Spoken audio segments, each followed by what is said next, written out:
Good evening. മാറ്റിനി വെബിനാറിലേക്ക് എല്ലാവർക്കും സ്വാഗതം. വളരെ പ്രത്യേകതയുള്ള ഒരു വിഷയം, safe food and healthy life. നമ്മോട് സംസാരിക്കുന്നത് ടോമി സാറാണ്. ടോമി സാറ് അഗ്രികൾച്ചർ ഡിപ്പാർട്ട്മെന്റിൽ അസിസ്റ്റന്റ് ഡയറക്ടറായിട്ട് റിട്ടയർ ചെയ്തു. നല്ലൊരു ട്രെയിനറാണ്. അതിനേക്കാളൊക്കെ ഉപരി പ്രത്യേകിച്ച് ഈ ഓർഗാനിക് ഫാമിംഗ് അങ്ങനെയുള്ള വിഷയങ്ങളിലൊക്കെ വളരെ വിദഗ്ധനുമാണ്. അതുകൊണ്ട് തന്നെ എന്ത് ഫുഡ് നമ്മൾ ഉണ്ടാക്കണം, ഏത് ഫുഡാണ് സേഫ് ആയിട്ടുള്ളത്, എങ്ങനെ ഹെൽത്തി ആയിട്ടൊരു ലൈഫിലേക്ക് നമുക്ക് മാറാൻ സാധിക്കും, ഇങ്ങനെയുള്ള വിഷയങ്ങളെല്ലാം വളരെ കൃത്യമായി ടോമി സാറിൽ നമുക്ക് കേൾക്കാം. നിങ്ങൾ എല്ലാവരുടെയും പേരിൽ ടോമി സാറിനെ ഞാൻ ഇതിലേക്ക് ക്ഷണിക്കുകയാണ്. Tomy sir, you are welcome. Thank you Sabu sir. എല്ലാവർക്കും ഒരു നല്ല വൈകുന്നേരം ആശംസിച്ചോളൂ. നമ്മളെല്ലാവരും ഭക്ഷണം കഴിക്കുന്നു ഇല്ലേ? കഴിയുന്നിടത്തോളം ആളുകൾ പ്രതികരിക്കണം എന്ന് ഞാൻ ആഗ്രഹിക്കുന്നു, പ്ലീസ്. പക്ഷേ നമ്മൾ ആരും ഉണ്ടാക്കിയ ഭക്ഷണമല്ല നമ്മൾ കഴിക്കാറ്, ശരിയല്ലേ? നമ്മൾ ആരും സ്വന്തമായിട്ട് പ്രൊഡ്യൂസ് ചെയ്ത ഭക്ഷണം പാചകം ചെയ്യുന്നുണ്ടായിരിക്കും, പക്ഷെ പ്രൊഡക്ഷനിൽ നമുക്ക് ആർക്കും വലിയ പങ്കില്ല, ശരിയല്ലേ? അതുകൊണ്ട് തന്നെ നമ്മൾ കഴിക്കുന്ന ഭക്ഷണത്തെ സംബന്ധിച്ചുള്ള ആശങ്ക നമുക്ക് എല്ലാവർക്കും നിലവിലുണ്ട്. അല്ല, അതിന് ആർക്കെങ്കിലും അഭിപ്രായ വ്യത്യാസം ഉണ്ടോ? ഒരു വ്യത്യാസമില്ല സാറേ. ഇന്നിപ്പോ നമ്മൾ ഹോട്ടലുകളാണ് നമ്മളുടെ അന്നദാതാവ്. അതെ, പക്ഷേ ഹോട്ടലുകളാണെങ്കിലും പുറത്തു നിന്ന് പ്രൊഡക്ഷൻസ് നമ്മൾ വാങ്ങി സാർ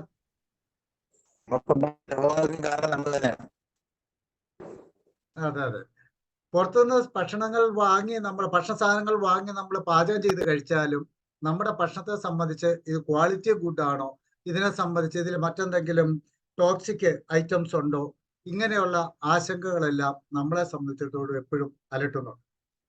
ഈ ഒരു കാര്യത്തെ സംബന്ധിച്ച് ബേസിക് ആയിട്ടുള്ള കുറെ കാര്യങ്ങൾ എങ്ങനെ നമുക്ക് അതിൽ നിന്ന് ആ ഒരു ആശങ്കയിൽ നിന്ന് നമുക്കൊരു പരിധിവരെ മാറി നിൽക്കാൻ എന്താണ് സംവിധാനം ഉള്ളത് എന്ന് മാത്രമാണ് ഞാനിവിടെ സംസാരിക്കാൻ ആഗ്രഹിക്കുന്നത്. നമുക്കറിയാം, നമ്മളെല്ലാവരും ജീവിക്കുന്നതും ഭക്ഷണം കഴിക്കുന്നതും ഒക്കെ ഊർജം കിട്ടാൻ, അല്ലെങ്കിൽ നമ്മുടെ ജീവൻ നിലനിർത്താനാണ്. ഈ ഊർജം എവിടെ നിന്നാണ് നമുക്കുണ്ടാകുന്നത്? നമുക്ക് എവിടെ നിന്നാണ് ഊർജം കിട്ടുന്നത്?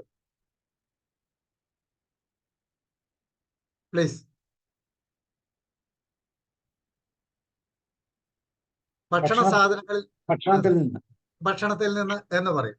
ഭക്ഷണത്തിന് എവിടുന്ന് ഊർജം കിട്ടുന്നു? സൂര്യൻ. കറക്റ്റ്. അത് എന്തിലാണ്? ഭക്ഷണത്തിന് മണ്ണിൽ സസ്യങ്ങളിൽ നിന്ന് കിട്ടുന്നു, സസ്യങ്ങൾക്ക് മണ്ണിൽ നിന്ന് കിട്ടുന്നു, മണ്ണിന് ചെടികളുടെ ഇലകളിൽ നിന്ന് കിട്ടുന്നു, ആ ഇലകള് സൂര്യനിൽ നിന്ന് ഊർജം എടുക്കുന്നു. അപ്പോൾ എല്ലാ ഊർജത്തിന്റെയും സോഴ്സ് സൂര്യനാണ്.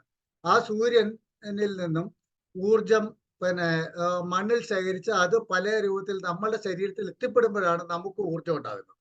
അപ്പം ഇതെല്ലാം പ്രകൃതിപരമായ ഒരു സംവിധാനമാണ്. അതിനെല്ലാം പ്രകൃതിപരമായിട്ട് നമുക്ക് സംരക്ഷിക്കാൻ കഴിഞ്ഞാൽ, അല്ലെങ്കിൽ നമുക്ക് മാനേജ് ചെയ്യാൻ കഴിഞ്ഞാൽ, ഈ ഭക്ഷണത്തെ സംബന്ധിച്ചുള്ള ആശങ്ക ഒരു പരിധി വരെയെങ്കിലും നമുക്ക് ഒഴിവാക്കാൻ കഴിയും എന്നാണ് എനിക്ക് പറയാനുള്ളത്. അതിലേക്ക് നമുക്കൊന്ന് ഓടിച്ച് നോക്കാം.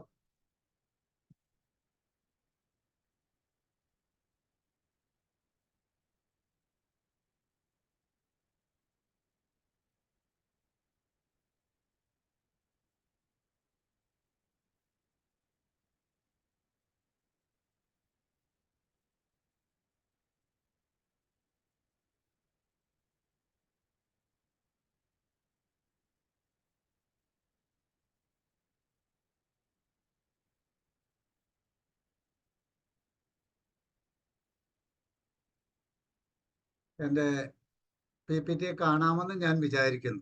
കാണാം സാർ, കാണാം. Okay, thank you.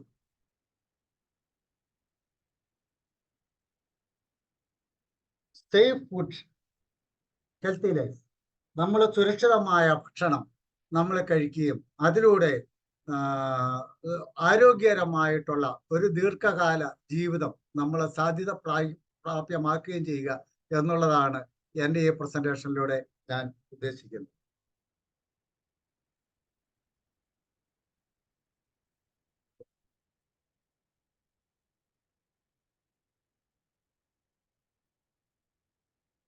Yes.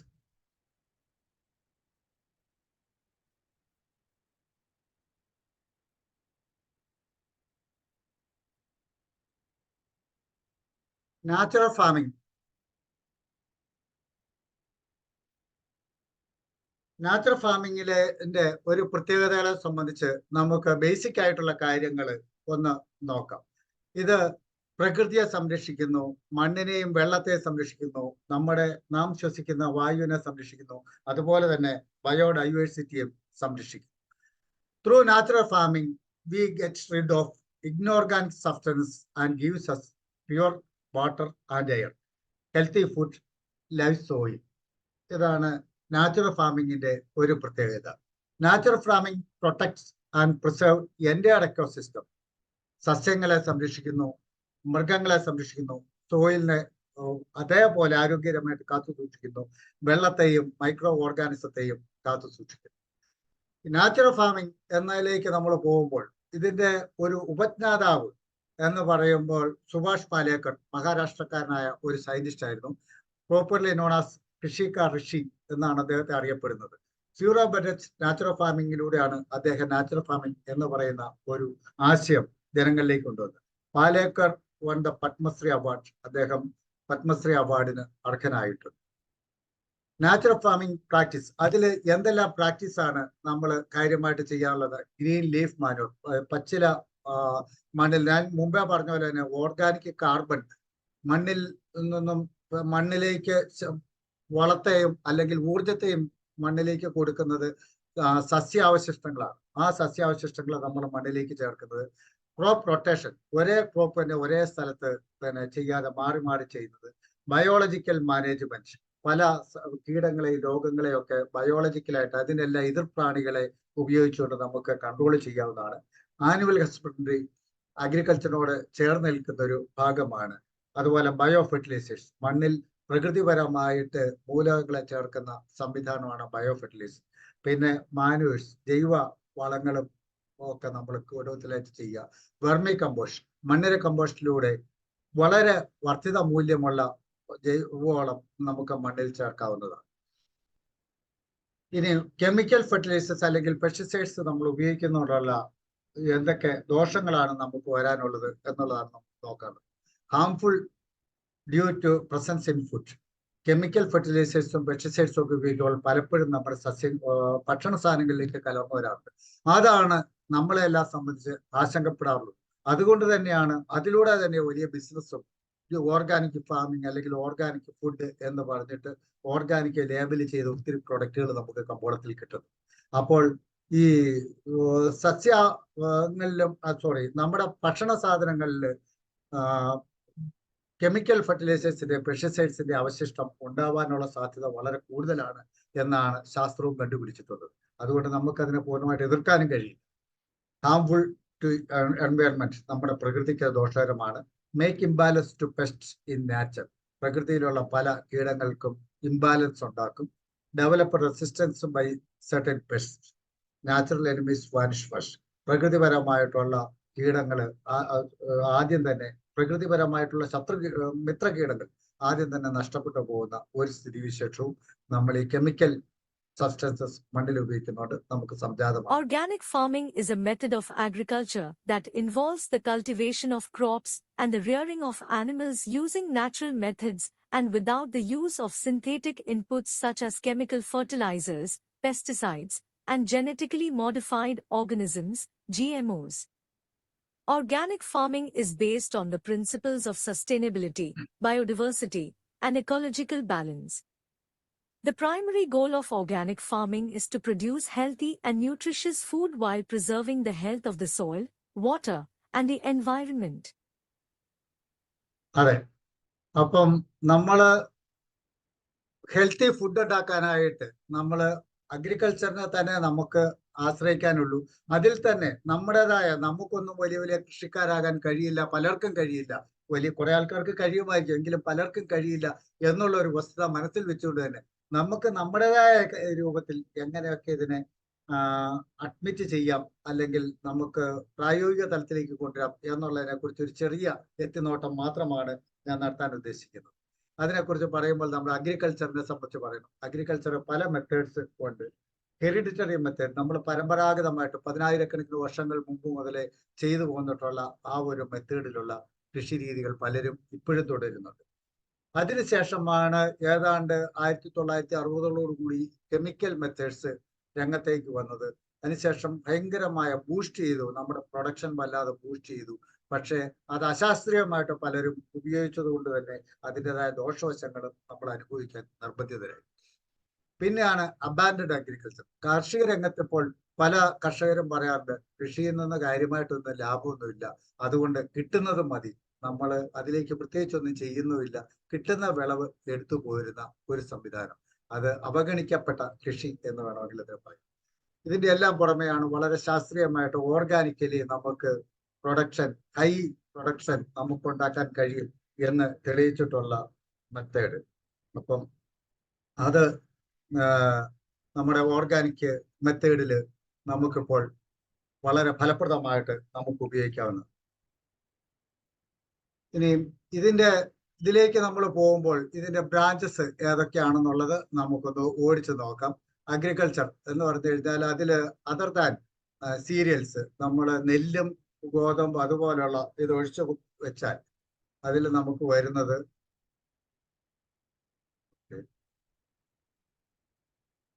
Horticulture വരുന്നുണ്ട്. ഹോർട്ടിക്കൾച്ചർ എന്ന് പറയുമ്പോൾ അതിൽ ഒത്തിരി മറ്റ് പ്ലാന്റേഷൻ ക്രോപ്സും മറ്റ് കൃഷി രീതികളും മറ്റ് സാധാരണ കൃഷികളെല്ലാം കൂടെ വരുന്ന ഒരു വിഭാഗമാണ് ഹോർട്ടിക്കൾച്ചർ.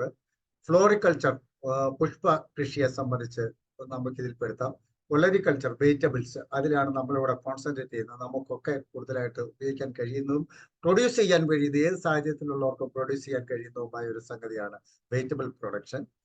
പോമോളജി, ഫ്രൂട്ട് പ്ലാന്റ്സ് നമ്മൾ കൂടുതലായിട്ട് ഫ്രൂട്ട്സ് ഉപയോഗിക്കണം എന്ന് നമ്മൾ അഡ്വൈസ് ചെയ്യാറുണ്ട്. അതിൽ ഫ്രൂട്ട്സ് നമ്മളെല്ലാവരും ധാരാളം ഉപയോഗിക്കുന്നുണ്ട്. പക്ഷെ അതിൻ്റെ ക്വാളിറ്റിയെ സംബന്ധിച്ച് നമുക്കൊക്കെ ആശങ്കയുണ്ട്. ഇത് പറയുമ്പോഴാണ് ഞാൻ എൻ്റെ വീട്ടിലെ കഴിഞ്ഞ കുറച്ചു കാലം മുമ്പ്, ഒരു 3-4 വർഷം മുമ്പ്, ഒരു ഹസ്ബൻഡും വൈഫും കൂടി വന്നു. അവര് ചായ കഴിക്കില്ല, കാപ്പി കഴിക്കില്ല, വേറൊന്നും കഴിക്കില്ല. അപ്പോൾ ഇങ്ങനെയുള്ള ലഹരി വസ്തുക്കളൊന്നും കഴിക്കില്ല. അപ്പോൾ ഇവർക്കൊക്കെ എന്തൊക്കെയോ അസുഖങ്ങളുമാണത്രേ. ധാരാളം നല്ല കൃഷിഭൂമിയൊക്കെയുള്ള 4 ഏക്കർ കൃഷിഭൂമിയൊക്കെയുള്ള വലിയ ആൾക്കാരാണ്. അവരവരുടെ പറമ്പിൽ നിന്നുള്ള പ്രൊഡ്യൂസ് മാത്രമേ അധികം എടുത്ത് കഴിക്കുകയുള്ളൂ. അങ്ങനെ നിൽക്കുന്ന സാഹചര്യത്തിൽ വൈഫ് പറഞ്ഞു, ഇവർക്ക് എന്താ കൊടുക്കുക, ചേച്ചിക്ക് എന്താ കുടിക്കാൻ വേണ്ടതെന്നോ, ചായയും കാപ്പിയും ഒന്നും കഴിക്കില്ല എന്ന്. അപ്പൊ അങ്ങനെയാണെങ്കിൽ മാങ്ങ പഴം കൊണ്ട് ചെത്തട്ടെ എന്ന് ചോദിച്ചു. മാങ്ങാപ്പഴം നിങ്ങൾ വാങ്ങിയതല്ലേ, അത് വേണ്ടെന്ന് പറഞ്ഞു, അത് കഴിക്കില്ല എന്ന് പറഞ്ഞു. എന്നാൽ നേന്ത്രപ്പഴം കുടിക്കാലോ, അതും കഴിക്കില്ല. എന്നാൽ പൈനാപ്പിൾ ആണെങ്കിൽ വലിയ കുഴപ്പമില്ലല്ലോ, അത് ചെത്താം, വീട്ടിൽ പൈനാപ്പിൾ ഇരിക്കുന്നുണ്ട്, അത് ചെത്താൻ.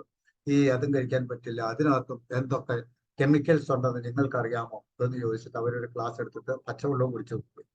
അപ്പൊ ഇങ്ങനെ ഫ്രൂട്ട്സ് നമ്മൾ ധാരാളം കഴിക്കുന്നുണ്ടെങ്കിൽ ഇതിനെ സംബന്ധിച്ചുള്ള ആശങ്കയും നമ്മുടെ കൂട്ടത്തിൽ ധാരാളമുണ്ട്.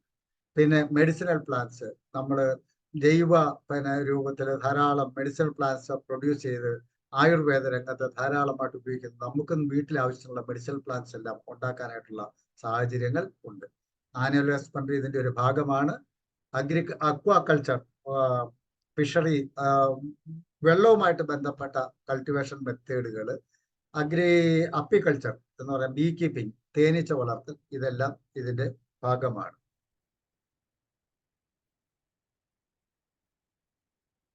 ഓക്കെ, ഇനി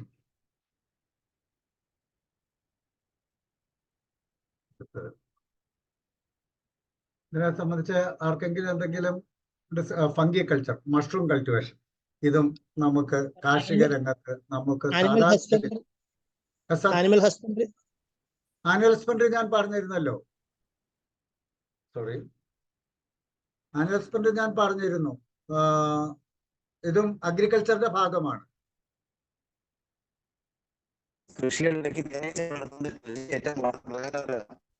sir,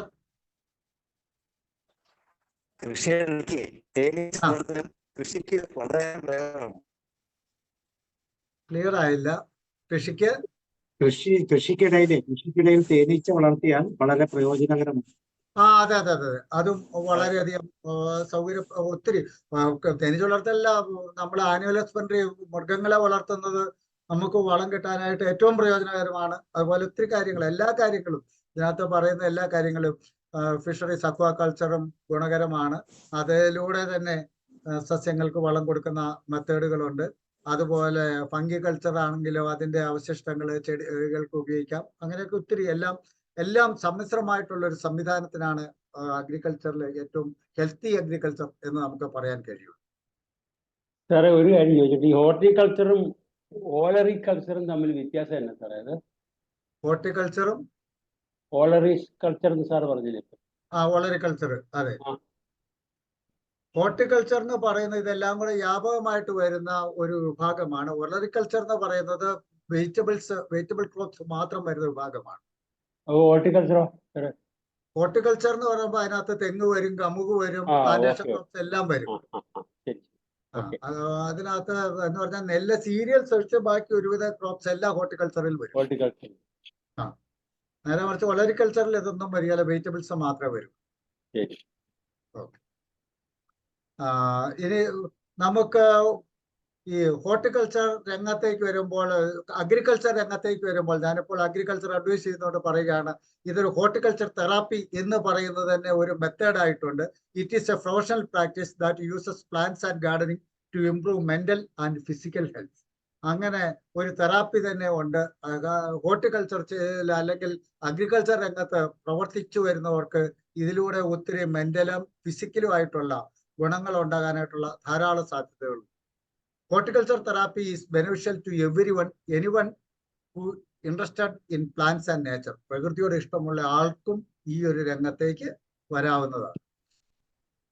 intellectual and cognitive benefit ഉണ്ട്, സോഷ്യൽ ബെനിഫിറ്റ്സ് ഉണ്ട്, എമോഷണൽ ആൻഡ് സൈക്കോളജിക്കൽ ഗ്രോത്ത് ഉണ്ട്, ഫിസിക്കൽ ബെനിഫിറ്റ്സ് ഉണ്ട്, സെൻസറി സ്റ്റിമുലേഷൻ ഉണ്ട്. ഇതൊക്കെ വേറെ ഒരു പാർട്ട് ആയതുകൊണ്ട് തന്നെ അതിലേക്ക് നമ്മൾ കൂടുതൽ പോയാൽ നമുക്ക് നമ്മുടെ സബ്ജക്റ്റ് തീരില്ല. അതുകൊണ്ട് അതിലേക്ക് ഞാൻ കൂടുതൽ പറയാം. ഇന്ന് നമ്മൾ പലരുടെയും വീടുകളിൽ പച്ചക്കറി കൃഷിയും കൃഷിത്തോട്ടങ്ങളും ഇല്ല. നമ്മുടെ ഭക്ഷണത്തിന് ആവശ്യമായ പച്ചക്കറികൾ കടകളിൽ നിന്ന് വാങ്ങാറാണ് പതിവ്. അതുകൊണ്ട് തന്നെ ഇന്നത്തെ തലമുറയിലെ കുഞ്ഞുങ്ങൾക്ക് നാം ഉപയോഗിക്കുന്ന പച്ചക്കറികളെക്കുറിച്ചോ അത് ഉൽപ്പാദിപ്പിക്കുന്ന രീതികളെക്കുറിച്ചോ അതിന്റെ പോഷക പ്രാധാന്യത്തെക്കുറിച്ചോ ഒന്നും തന്നെ അറിയില്ല. അതെ, നമുക്ക് പെട്ടെന്ന് നടപ്പാക്കാൻ പറ്റുന്ന, നമ്മളൊക്കെ എല്ലാവർക്കും ചെയ്യാൻ പറ്റുന്ന ചെറിയ കാര്യങ്ങളിലേക്കാണ് ഞാൻ പോകുന്നത്. വലിയ കാര്യങ്ങൾ അധികം കൊണ്ടുപോകുന്നില്ല. ചെറിയ കാര്യങ്ങളിലേക്ക് പോകാൻ നമുക്ക് എങ്ങനെ ഒരു ഹോം സ്റ്റേ വെജിറ്റബിൾ ഗാർഡൻ, അതാണ് നമുക്ക് ഏറ്റവും പ്രാക്ടിക്കൽ ആയിട്ടുള്ള. കാരണം നമ്മളെല്ലാം നമ്മുടെ ന്യൂട്രീഷണൽ ബാലൻസിങ്ങിന് ഏറ്റവും പറ്റിയ സാധനമാണ് വെജിറ്റബിൾസ്. അതുകൊണ്ട് തന്നെ നമുക്ക് വെജിറ്റബിൾ ഗാർഡൻ നമുക്ക് എങ്ങനെ ചെയ്യാൻ കഴിയും എന്നുള്ളത് നോക്കാം. How to start a home stay vegetable garden, അതിലേക്കാണ് ഞാൻ വരുന്നത്. Select your site. നിങ്ങളുടെ അതിന് പറ്റുന്ന ഒരു സൈറ്റ്, അതിന് കൃഷിഭൂമി ഇല്ലാത്തവർക്കാണെങ്കിലും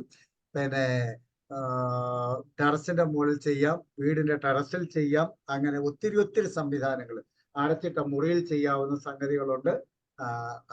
അടച്ചിട്ട മുറിയിൽ എന്ന് പറഞ്ഞാൽ വെജിറ്റബിൾസ് പലതും ചെയ്യാൻ കഴിയില്ല, പക്ഷെ ഓപ്പൺ ടെറസിൽ ചെയ്യാം. റൂമിൽ ചെയ്യാവുന്നത് ഞാൻ ഉദ്ദേശിച്ചത് അതിനകത്ത് നമുക്ക് ഫംഗി കൾച്ചർ ആണ് കേട്ടോ. അങ്ങനെ വെജിറ്റബിളിന്റെ പല സാധനങ്ങളും നമുക്ക് ഏത് സാഹചര്യത്തിലുള്ളവർക്ക് ചെയ്യാവുന്നതാണ്. അതിനെക്കുറിച്ചൊക്കെ എന്തെങ്കിലുമൊക്കെ നിങ്ങൾക്ക് ഒരു മോട്ടിവേഷൻ തരിക എന്നാണ് ഞാൻ ഉദ്ദേശിക്കുന്നത്. ലിസ്റ്റ് വാട്ട് യു ലവ്, എന്താണ് നമ്മൾ ഉണ്ടാക്കേണ്ടതെന്ന് നോക്കുക. ആഡ് യുവർ പ്ലാൻസ്, ആ തരത്തിലുള്ള പ്ലാൻസ് നിങ്ങൾ ആഡ് ചെയ്യുക.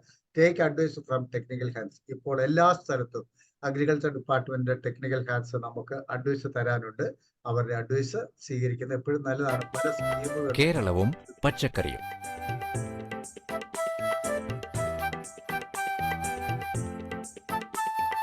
പോഷക മൂല്യങ്ങൾ കൊണ്ട് സമ്പന്നമാണ് പച്ചക്കറി. പച്ചക്കറിയിൽ ധാതുലവണങ്ങളും വിറ്റമിനുകളും ധാരാളമുള്ളതിനാൽ രോഗപ്രതിരോധ ശേഷിക്കും ശരീരത്തിന്റെ വളർച്ചയ്ക്കും ഇത് വളരെ നല്ലതാണ്. ഒരു ദിവസം 300 ഗ്രാം പച്ചക്കറിയെങ്കിലും ഭക്ഷിച്ചിരിക്കണമെന്നാണ് ഇന്ത്യൻ മെഡിക്കൽ കൗൺസിലിന്റെ നിർദ്ദേശം. എന്നാൽ നമ്മൾ മലയാളിയുടെ പച്ചക്കറി ഉപയോഗം ശരാശരി 50 ഗ്രാം മാത്രമാണ്.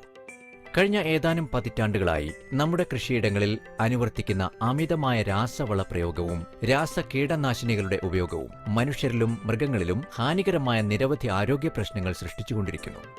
അപകടകരമായ ഈ സ്ഥിതിവിശേഷം വരും തലമുറയുടെ വളർച്ചയെ ബാധിക്കുന്നതിനോടൊപ്പം വിളകളിൽ നിയന്ത്രണാതീതമായ കീടരോഗബാധകളും ഉണ്ടാക്കുന്നു. പ്രകൃതിദത്തമായ മാർഗങ്ങൾക്കും പരമ്പരാഗത കൃഷിരീതികൾക്കും പ്രാധാന്യം കൊടുത്തുകൊണ്ടുള്ള സുസ്ഥിരമായ ഒരു സമീപനത്തിലൂടെ മാത്രമേ ഈ അവസരം മറികടക്കാനാവൂ. അതെ, അതുകൊണ്ട് നമ്മൾ ആരോഗ്യകരമായ സേഫ് ഫുഡ് എന്നുള്ള ഒരു അവസ്ഥയിലേക്ക് പോകുമ്പോൾ നമുക്ക് ആവശ്യമായ പച്ചക്കറി നമ്മൾ തന്നെ ശാസ്ത്രീയമായിട്ട് ഉണ്ടാക്കാനായിട്ടുള്ള ഒരു സംവിധാനമാണ്. ഇതാ ഞാനും വെറും 10 സെന്റുകാരനാണ് കേട്ടോ. എൻ്റെ ടെറസ് ആണെങ്കിൽ രണ്ടാമത് അപ്സ്റ്റെയർ പണിതപ്പോൾ അത് ചെരിച്ചാണ് വാർത്തത്. പക്ഷെ ആ ടെറസിൽ ഞാൻ ചെയ്തിട്ടുള്ള കൃഷികളാണ് ഇവിടെ കാണുന്നത്. എനിക്ക് ഇഷ്ടം പോലെ പച്ചക്കറി, അയൽവാസികൾക്ക് പോലും കൊടുക്കാൻ മാത്രമുള്ള പച്ചക്കറി ഞാൻ അവിടെ ഉണ്ടാക്കുന്നുണ്ട്. എനിക്ക് ഇഷ്ടം പോലെ പച്ചക്കറി കിട്ടുന്നുണ്ട്. എല്ലാ സമയത്തും എനിക്ക് ഇഷ്ടം പോലെ വെജിറ്റബിൾസ് ഗ്രോ ചെയ്യാൻ കഴിയുന്നുണ്ട്. ഞങ്ങളുടെ ആവശ്യത്തിനും അയൽവാസികളുടെ ആവശ്യത്തിനും കുടുംബങ്ങളിലൊക്കെ ആര് വീട്ടിൽ വന്നു കഴിഞ്ഞാൽ അവർക്കെല്ലാം എന്തെങ്കിലും പച്ചക്കറിയുടെ ഒരു പാക്കറ്റ് വൈഫ് എടുത്തു കൊടുത്തി. ഈ താഴെ കാണുന്ന ജിൻസി സാമുവൽ എന്ന് പറയുന്ന പത്രങ്ങളിലൊക്കെ വളരെ ഇതായിട്ട് വന്നതാണ്. അവരുടെ ടെറസിലുള്ള കൃഷിയാണ് നമ്മൾ കാണുന്നത്.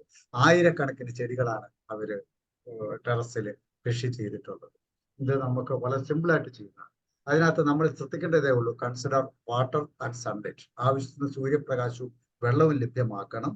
പിന്നെ setup your soil for success. അവിടെ മണ്ണ് ലഭ്യമാക്കണം, അത്യാവശ്യം മണ്ണ് എന്ന് പറഞ്ഞാൽ. എൻ്റെ കൃഷിയൊക്കെ എന്ന് പറഞ്ഞു കഴിഞ്ഞാൽ ഒരു പ്രത്യേക സൈസ് അത് മതിയാകും. കാരണം ഈ ടെറസിന്റെ മുകളിലേക്ക് മണ്ണ് ചുവന്ന് കയറ്റാനുള്ള വിഷമം കൊണ്ട് വേറെ ചില സൂത്രത്തിലുള്ള ടെക്നിക്കുകൾ കൊണ്ടൊക്കെയാണ്, മണ്ണ് ചുരുങ്ങിയ തോതിൽ ഉപയോഗിച്ചിട്ടൊക്കെയാണ് ഞാൻ ചെയ്യുന്നത്. ഏതാണെങ്കിലും എനിക്ക് വളരെ സക്സസ് ആയിട്ട് അത് ചെയ്യാൻ കഴിയുന്നു. Choose high yield plants. എപ്പോഴും നമ്മൾ ചെറിയ തോതിലുള്ള കൃഷി ചെയ്യുമ്പോൾ ഹൈ ഈൽഡ് പ്ലാന്റ്സ് നമ്മൾ എടുക്കുന്നത് ഒരാവശ്യമാണ്. കാരണം എന്താണെന്ന് വെച്ച് കഴിഞ്ഞാൽ അതിൽ നിന്ന് നമുക്ക് കിട്ടാവുന്ന, നമ്മൾ മെനക്കെടുത്ത മുടക്കുന്ന മുതലിനനുസരിച്ച് ആനുപാതികമായിട്ട് നോക്കുമ്പോൾ നമുക്ക് ഏറ്റവും കൂടുതൽ ഈൽഡ് കിട്ടാനായിട്ട് ഹൈ ഈൽഡിങ് പ്ലാന്റ്സ് ഉപയോഗിക്കുന്നത് എപ്പോഴും നല്ലതാണ്. Plan your watering and irrigation system. കൃത്യമായിട്ട് നനയ്ക്കുന്നതിനുള്ള ഒരു സംവിധാനം നമ്മൾ ഉണ്ടാക്കി വെക്കണം. Weed and maintain your garden regularly. അതൊക്കെ നമുക്ക് കൃത്യമായിട്ട് നമ്മൾ കളകൾ നശിപ്പിക്കുകയും അത് മെയിൻറ്റെയിൻ ചെയ്യുകയും ചെയ്യുന്നത് എന്നുള്ളതാണ്. ഒരു മാതൃക അടുക്കളത്തോട്ടമാണ് ഇവിടെ കാണിച്ചിരിക്കുന്നത്. ഒരു ചെറിയ ഒരു സ്ഥലത്ത് നിന്ന് നമുക്ക് ഏതെല്ലാം രൂപത്തിൽ എങ്ങനെ അത് പ്ലാൻ ചെയ്യാം എന്നുള്ളതിനെ കുറിച്ചുള്ള ഒരു മോഡലാണ്. ഓരോരുത്തരുടെ സാഹചര്യത്തിനനുസരിച്ച് നമുക്കത് മാറ്റങ്ങൾ വരുത്താം. ഈ പുറം സൈഡില്, വേലി സൈഡില് നമ്മൾ പടരുന്ന ചെടികൾ നടുക. നടുക്ക് ഭാഗത്ത് ചെറിയ കുറ്റിച്ചെടികൾ നടുക. മറ്റുള്ള ഓരോന്നിനും അവസരത്തിനും പക്ഷെ ആവശ്യത്തിനുള്ള വഴി നമ്മളെല്ലാത്തിനും കൊടുത്തിരിക്കണം. നമുക്ക് ജലസേചനത്തിനും കൃഷി ചെയ്യാനായിട്ടും മറ്റുള്ള അതിന്റെ പരിചരണത്തിനായിട്ടും ഉള്ള സൗകര്യങ്ങൾ നമ്മൾ ഒരുക്കിയിരിക്കണം എന്നുള്ളത് മറന്നു പോകരുത്. ആ കാര്യങ്ങളൊക്കെ മാത്രമാണ് ഇതിൽ ശ്രദ്ധിക്കാനുള്ളത്. ഇതൊരു മോഡലാണ്, ഓരോരുത്തരുടെ സൗകര്യത്തിനനുസരിച്ച്. മാതൃകാത്തോട്ടം. 2.5 സെന്റ് സ്ഥലത്ത് വളരെ നല്ല ഒരു മാതൃകാ അടുക്കളത്തോട്ടം നമുക്ക് നിർമ്മിക്കാനാകും. ചീരയും പാവലും പയറും കാന്താരിയും എന്തിന് കപ്പയും വാഴയും പോലും ഈ 2.5 സെന്റിൽ നന്നായി വളരും. അതെ. അപ്പോൾ ഇനി എന്തൊക്കെയാണ് നമുക്ക് ഉപയോഗിക്കാവുന്ന വളങ്ങൾ എന്നുള്ളതിനെ സംബന്ധിച്ചൊന്ന് ചെറിയ തോതിൽ നമുക്ക് ഓടിച്ചു നോക്കി പോകാം. ഒന്ന് ചാണകമാണ്. ചാണകത്തിൽ നിന്നും ഉണ്ടാക്കാവുന്ന ബയോഗ്യാസ് സ്ലറി. ചാണകത്തിൽ നിന്ന് മാത്രമല്ല, അല്പം ചാണകം ഉണ്ടെങ്കിൽ ബയോഗ്യാസ് പ്ലാന്റ് നമ്മൾ ഉണ്ടാക്കുകയാണെങ്കിൽ അതിലുള്ള ജൈവവസ്തുക്കളൊക്കെ നമ്മൾ നിക്ഷേപിച്ച്, ഭക്ഷണാവശിഷ്ടങ്ങളൊക്കെ നിക്ഷേപിച്ച്, അതുപോലെ പുറത്തുനിന്ന് കിട്ടുന്ന ജൈവാവശിഷ്ടങ്ങളൊക്കെ നിക്ഷേപിച്ച് ധാരാളം ബയോഗ്യാസും നമുക്ക് ഉണ്ടാക്കാം. അതിൽ നിന്ന് കിട്ടുന്ന സ്ലറി, പുറത്തു വരുന്ന ദ്രാവകം വളരെയധികം മൂലകങ്ങൾ അടങ്ങിയതാണ്, ചെടികൾക്ക് ഏറ്റവും നല്ലതാണ്. പിന്നെ കമ്പോസ്റ്റ്, നമ്മൾ ജൈവ വസ്തുക്കളെ പഴകി പൊടിച്ചെടുക്കുന്ന സാധനമാണ്. അത് തന്നെ കോഴിപ്പത്ത് കമ്പോസ്റ്റ് എന്ന് പറയുന്നത് ചകിരിച്ചോറിൽ നിന്നുള്ള കമ്പോസ്റ്റ്. ചകിരിച്ചോറ് ഇപ്പം നമ്മുടെ നാട്ടിലൊക്കെ ധാരാളം കിട്ടാനുണ്ട്. അതിൽ നിന്നും കമ്പോസ്റ്റ് ഉണ്ടാക്കിയാൽ നമുക്ക് വളരെയധികം മൂലകങ്ങൾ മണ്ണിൽ ചേർക്കാനായിട്ട് കഴിയും. പിന്നെ വെർമി കമ്പോസ്റ്റ് എന്ന് പറഞ്ഞാൽ മുമ്പ് പറഞ്ഞ പോലെ തന്നെ ബാസിലസ് തുറഞ്ചൻസിസ് എന്ന് പറയുന്ന ഒരു ആഫ്രിക്കൻ മണ്ണിരയാണ് അതിന് ഉപയോഗിക്കുക. കാരണം നമ്മുടെ നാട്ടിലെ മണ്ണിരയ്ക്ക് ഇത്രയും കൂടുതൽ തീർക്കാനുള്ള കഴിവില്ല. അപ്പോൾ ഒരു ടാങ്കിലേക്ക് എത്രമാത്രം ഭക്ഷണസാധനം ഇഷ്ടു കൊടുത്താലും വളരെയധികം ഭക്ഷണം ഒന്നിച്ച് അത് ചവച്ചരച്ച് അതിന്റെ എൻസൈം കൂട്ടി പുറത്ത് കൊണ്ടുവരുന്ന ഒരു സംവിധാനം ഈ ആഫ്രിക്കൻ ഇനമായ ബാസിലസ് തുറഞ്ചൻസിസ് എന്ന് പറയുന്ന മണ്ണിരയ്ക്കുണ്ട്. അത് ഉപയോഗിച്ചാണ് നമ്മൾ വെർമി കമ്പോസ്റ്റ് ഉണ്ടാക്കുക. ആ സംവിധാനം നമുക്ക് ചെയ്യാൻ കഴിയുന്നവർക്കൊക്കെ അത് ഉപയോഗിക്കാതെ. പിന്നെ ബയോ ഫെർട്ടിലൈസേഴ്സ്, ജൈവ രൂപത്തിലുള്ള ബാക്ടീരിയയും ഫംഗസും ഒക്കെ നമുക്ക് ഫെർട്ടിലൈസേഴ്സ് ആയിട്ട് ഉപയോഗിക്കാനുള്ള സംവിധാനമുണ്ട്. പിന്നെ മണ്ണിലേക്ക് നമ്മൾ ഗ്രീൻ ലീഫ് മാനുവർ, മറ്റുള്ള സ്ഥലത്ത് നിന്ന് നമ്മൾ ഇലകൾ വെട്ടി കൊണ്ടുവന്ന് പിന്നെ ചേർക്കുന്ന സംവിധാനത്താണ് ഗ്രീൻ ലീഫ് മാനുവറിങ് എന്ന് പറയുന്നത്. ഗ്രീൻ മാനുവറിങ് എന്ന് പറയുന്നത് മണ്ണിൽ തന്നെ പയറുവർഗത്തിൽപ്പെട്ട ചെടികളൊക്കെ കൃഷി ചെയ്തിട്ട് മണ്ണിൽ തന്നെ വിളയിറക്കുന്ന മെത്തേഡിനാണ് ഗ്രീൻ മാനുവറിങ് എന്ന് പറയുന്നത്. കമ്പോസ്റ്റ് ഞാൻ മുമ്പേ പറഞ്ഞു, ഓർഡിനറി കമ്പോസ്റ്റ് ഉണ്ട്, വെർമി കമ്പോസ്റ്റ് ഉണ്ട്, പിത്ത് കമ്പോസ്റ്റ് ഉണ്ട്, ഇങ്ങനെയുള്ള സാധനങ്ങളൊക്കെ നമുക്ക് ഉപയോഗിക്കാം. ഇനി സം ഓർഗാനിക് മാനുവർ പ്രിപ്പറേഷൻസ് നമുക്ക് സാധാരണ നമുക്ക് സ്വന്തമായിട്ട് ഉണ്ടാക്കാവുന്ന കുറച്ച് പ്രിപ്പറേഷൻസിനെ സംബന്ധിച്ച് പറയുകയാണ്. ഇതില് പഞ്ചഗവ്യം എന്ന് പറഞ്ഞ 5 സാധനങ്ങൾ ചേർത്തിട്ട് നമ്മൾ എന്ന് പറഞ്ഞു കഴിഞ്ഞാൽ അതിനകത്ത് പിന്നെ ചാണകം, ഗോമൂത്രം, പാല്, തൈര്, നെയ്യ് ഇതെല്ലാം കൂടെ ചേർത്ത് വെച്ചിട്ട് പിന്നെ നമ്മൾ കുറേ ദിവസം സൂക്ഷിച്ചു വെച്ചിട്ട് ഉണ്ടാക്കുന്ന ഒരു സാധനമാണ് പഞ്ചഗവ്യം. അത് ചെടികൾക്ക് വളരെയധികം ഗ്രോത്ത് പ്രൊമോട്ട് ചെയ്യും, അതുപോലെ ചെടികളുടെ ആരോഗ്യം സംരക്ഷിക്കാൻ ഏറ്റവും നല്ലൊരു സാധനമാണ്. അതിലേക്ക് കുറെ സാധനങ്ങൾ കൂടെ ചേർത്ത് കഴിഞ്ഞാൽ പിന്നെ തേങ്ങാ വെള്ളം, കരിമ്പിന്റെ പിന്നെ നീര്, കള്ള്, പിന്നെ പാളയംകോട് പഴം, ഇതൊക്കെ ചേർത്ത് നമുക്ക് ദശഗവ്യവും ഉണ്ടാക്കാവുന്നതാണ്. ജീവാമൃതം എന്ന് പറയുന്ന ഒരു സാധനമുണ്ട്. ഇതുപോലെ തന്നെ കുറെ സാധനങ്ങൾ നമുക്ക് ജൈവ വളക്കൂട്ട് സ്വന്തമായി നമുക്ക് ഉണ്ടാക്കാവുന്ന ഒരു സാധനമാണ് ഫിഷ് അമൈനോ ആസിഡ് എന്ന് പറഞ്ഞു കഴിഞ്ഞാൽ നമ്മൾ മത്തിയിൽ നിന്നും അതിനെ സംസ്കരിച്ചിട്ട് ഒരു കുറച്ച് ദിവസം, ഒരു 20-21 ദിവസം നമ്മൾ വെച്ചിട്ട് ഫിഷ് അമൈനോ ആസിഡ് ഉണ്ടാക്കാറുണ്ട്. അത് ഒരു വളരെയധികം ചെടികൾക്ക് പുഷ്പിക്കാനും വളരെയധികം ആരോഗ്യം കൊടുക്കാനും ഏറ്റവും നല്ലൊരു സാധനമാണ്. അതുപോലെ തന്നെ മുട്ട, നാടൻ കോഴിയുടെ മുട്ട ഉപയോഗിച്ച് എഗ് അമൈനോ ആസിഡ് ഉണ്ടാക്കാറുണ്ട്. അതും ചെടികൾക്ക് വളരെയധികം ഉപകാരപ്രദമാണ്. അമൃതപാനി എന്ന് പറയുന്ന ഒരു സാധനം നമുക്ക് ഉണ്ടാക്കാം. അതിനും ഈ പറയപ്പെട്ട പോലെ തേനും മറ്റു സാധനങ്ങളും ഒക്കെ ചേർത്തിട്ട് ഉണ്ടാക്കുന്നതാണ്. ഓർഗാനിക് സ്ലറി ഞാൻ മുമ്പേ പറഞ്ഞ പോലെ തന്നെ നമുക്ക് പിന്നെ ബയോഗ്യാസ് പ്ലാന്റിൽ നിന്നൊക്കെ പുറത്തു വരുന്ന സാധനമാണ്. ഇതൊക്കെ നമുക്ക് ഓർഗാനിക് മാനുവർ പ്രിപ്പറേഷൻസ് ആയിട്ട് നമുക്ക് സാധാരണ ജൈവ വളക്കൂട്ട് സ്വന്തമായി ഉണ്ടാക്കാവുന്നതാണ്. ഇതുണ്ടാക്കുന്നതിനായി ഒരു ഭാഗം ഉണക്കിപ്പൊടിച്ച ചാണകപ്പൊടി, ഒരു ഭാഗം എല്ലുപൊടി, ഒരു ഭാഗം മണ്ണിര കമ്പോസ്റ്റ്, അരഭാഗം കടലപ്പിണ്ണാക്ക്, അരഭാഗം വേപ്പിൻ പിണ്ണാക്ക് എന്നിവ കൂട്ടിക്കലർത്തി വളക്കൂട്ട് തയ്യാർ ചെയ്ത് തടത്തിൽ ചേർത്ത് ഇളക്കുക. അതെ, ഇത് പഞ്ചഗവ്യം എൻ്റെ നേതൃത്വത്തിൽ ഉണ്ടാക്കിയതാണ്. അതൊക്കെ വലിയ കൃഷി ഫാമുകളിൽ പിന്നെ ഞാൻ ഡിപ്പാർട്ട്മെന്റിലായിരിക്കുമ്പോൾ ഇങ്ങനെ കുറെ അധികം ചെയ്യിച്ചിരുന്നു. വളരെയധികം കർഷക ഗ്രൂപ്പുകളും ഒക്കെ ചെയ്തിട്ടുള്ള ഇതാണ്, പഞ്ചഗവ്യം ഉണ്ടാക്കിയതാണ് കാണുന്നത്. ഇത് ഫിഷ് അമൈനോ ആസിഡ് ഉണ്ടാക്കിയിട്ട് അത് ബോട്ടിൽ ചെയ്യുന്നതാണ്. ഇത് ഫിഷ് അവർ പ്രിപ്പയർ ചെയ്യുന്നതാണ്.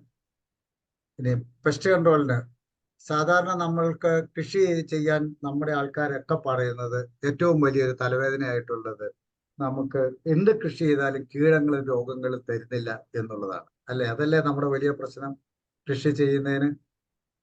സാധാരണ കൃഷിക്കാരെല്ലാം പറയുന്ന, സ്ഥിരമായി പറയുന്ന ഒരു പരാതിയാണ് കീടങ്ങളും. അതെ, കീടങ്ങളും രോഗങ്ങളും.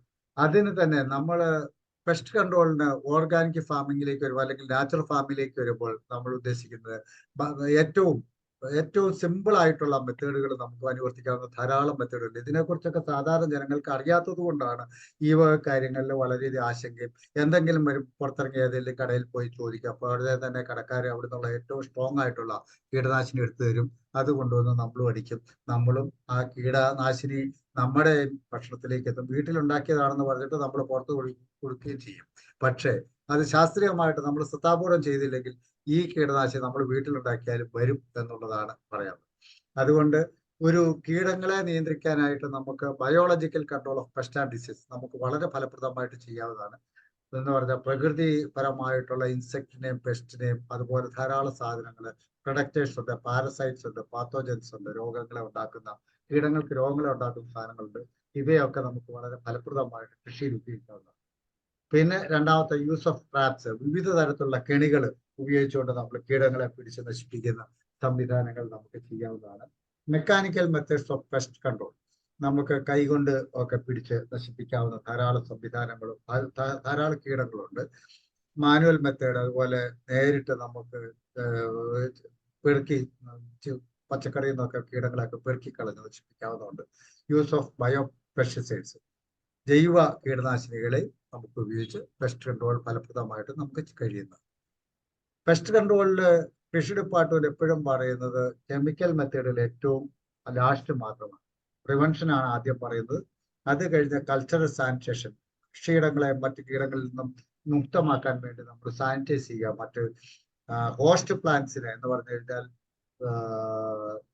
പിന്നെ കളകളെ ഒക്കെ പരമാവധി നീക്കി സാനിറ്റൈസ് ചെയ്ത് നിർത്തിയാൽ കീടങ്ങൾ നിയന്ത്രിക്കാൻ കഴിയും.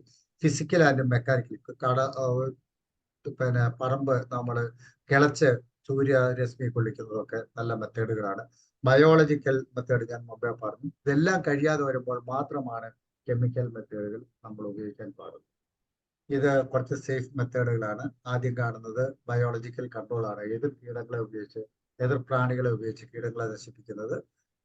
സൈപ്പ് ചെയ്ത് മെക്കാനിക്കൽ മെത്തേഡ്, നമ്മൾ കീടങ്ങളെ എടുത്ത് നശിപ്പിക്കുന്നത്. പിന്നെ സൂര്യരശ്മിയിൽ നിന്നും കീടങ്ങളെ ഇതാകുന്നത്. ലാസ്റ്റ് കാണിച്ചിരിക്കുന്നത് ട്രാപ്പുകളാണ്. അത് യെല്ലോ ട്രാപ്പ് എന്ന് പറയും. അതൊരു ടിന്നിന്റെ പുറത്ത് നമ്മളുടെ പന്തലിലൊക്കെ കെട്ടിത്തൂക്കിയാൽ സാധാരണഗതിയിൽ നീരൂറ്റി പിടിക്കുന്ന കീടങ്ങളൊക്കെ വരുമ്പോൾ അവയൊക്കെ പിടിച്ച് നശിപ്പിക്കാനായിട്ട് ഈ ടിന്നിന്റെ പുറത്ത് നമ്മൾ വേപ്പെണ്ണയോ അല്ലെങ്കിൽ ഗ്രീസോ പുരട്ടിയിട്ട് മഞ്ഞ കെണി എന്നാണ് പറയുക. നല്ല രീതിയാണ് വിട്ടിട്ടുണ്ട് സാർ. മിത്രകീടങ്ങളെ വിട്ടിട്ട് മറ്റു കീടങ്ങളെ നശിപ്പിക്കുന്ന ഒരു മെത്തേഡ് ഉണ്ടോ? നല്ലൊരു മെത്തേഡ്. മിത്രകീടങ്ങൾ പക്ഷെ അറിഞ്ഞിരിക്കണം ഏതൊക്കെയാണ് മിത്രകീടങ്ങൾ. മിത്രകീടങ്ങൾ വിട്ടിട്ട് മറ്റുള്ള കൃഷിക്ക് ദോഷം ചെയ്യുന്ന കീടങ്ങളെ നശിപ്പിക്കാൻ പറ്റും. ഓ, തീർച്ചയായിട്ടും തീർച്ചയായിട്ടും. അതാണ് സാർ ഞാൻ ആദ്യം പറഞ്ഞത്. മിത്രകീടങ്ങളെ നമുക്ക് വളരെ ഫലപ്രദമായിട്ട് നമുക്ക് ഉപയോഗിക്കാം. അതാണ് ബയോളജിക്കൽ കൺട്രോൾ എന്ന് പറയുന്നത്.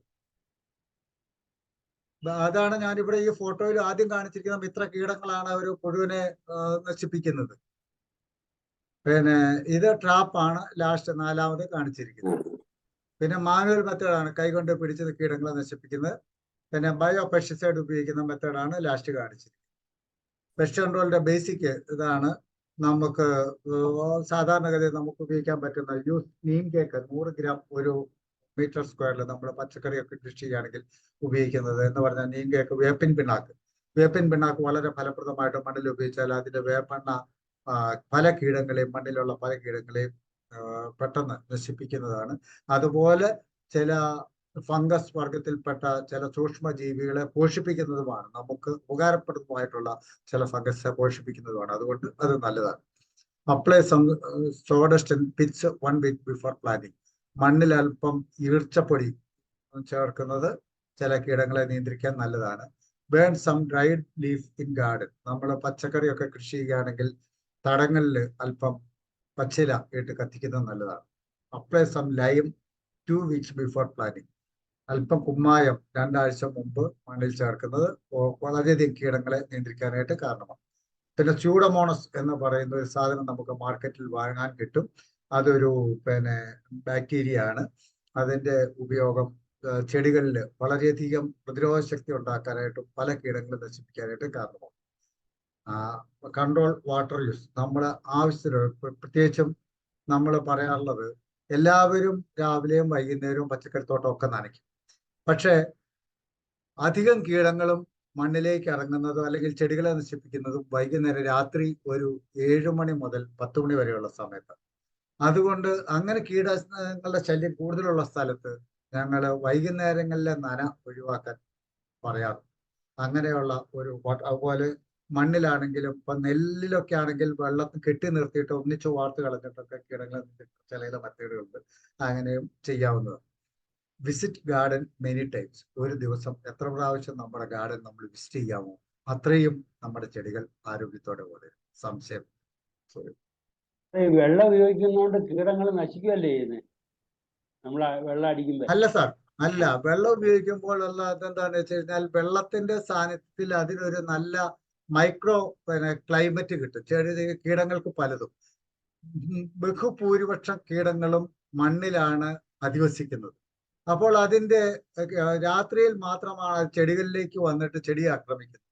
അപ്പോൾ വെള്ളം ഉപയോഗിക്കുമ്പോൾ ചെടിയുടെ സസ്യഭാഗങ്ങൾ കുറച്ച് സോഫ്റ്റ് ആകുകയും കീടങ്ങൾക്കും കൂടുതൽ അനുകൂലമായ ഒരു സാഹചര്യം സൃഷ്ടിക്കപ്പെടുകയും ചെയ്യും.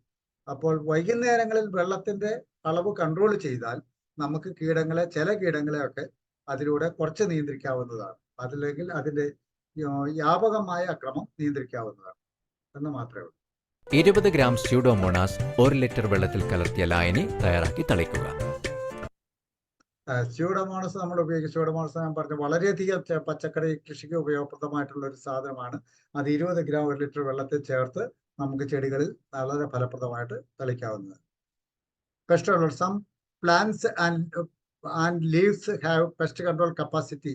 അത് നമുക്ക് ഓരോന്നും ഫലപ്രദമായിട്ട് ഉപയോഗിക്കാവുന്നതാണ്. ഒന്ന് വേപ്പാണ്. വേപ്പിന്റെ ഇലയൊക്കെ മണ്ണിൽ ചേർത്താലും അതുപോലെ വേപ്പിന്റെ എണ്ണ കൊണ്ടും വളരെയധികം നമുക്ക് ഉപകാരപ്രദമാണ്. ടുബാക്കോ പുകയില കഷായം നമുക്ക് ഉപയോഗിക്കാറുണ്ട്. വയമ്പ്, കരിനൊച്ചി, കടലാവണക്ക്, പാണൽ, ജമന്തി, ചെമ്പകം, തുളസി, രാമച്ചം, ഇഞ്ചിപ്പുല്ല്, വെളുത്തുള്ളി, ജീരകം, ഉലുവ,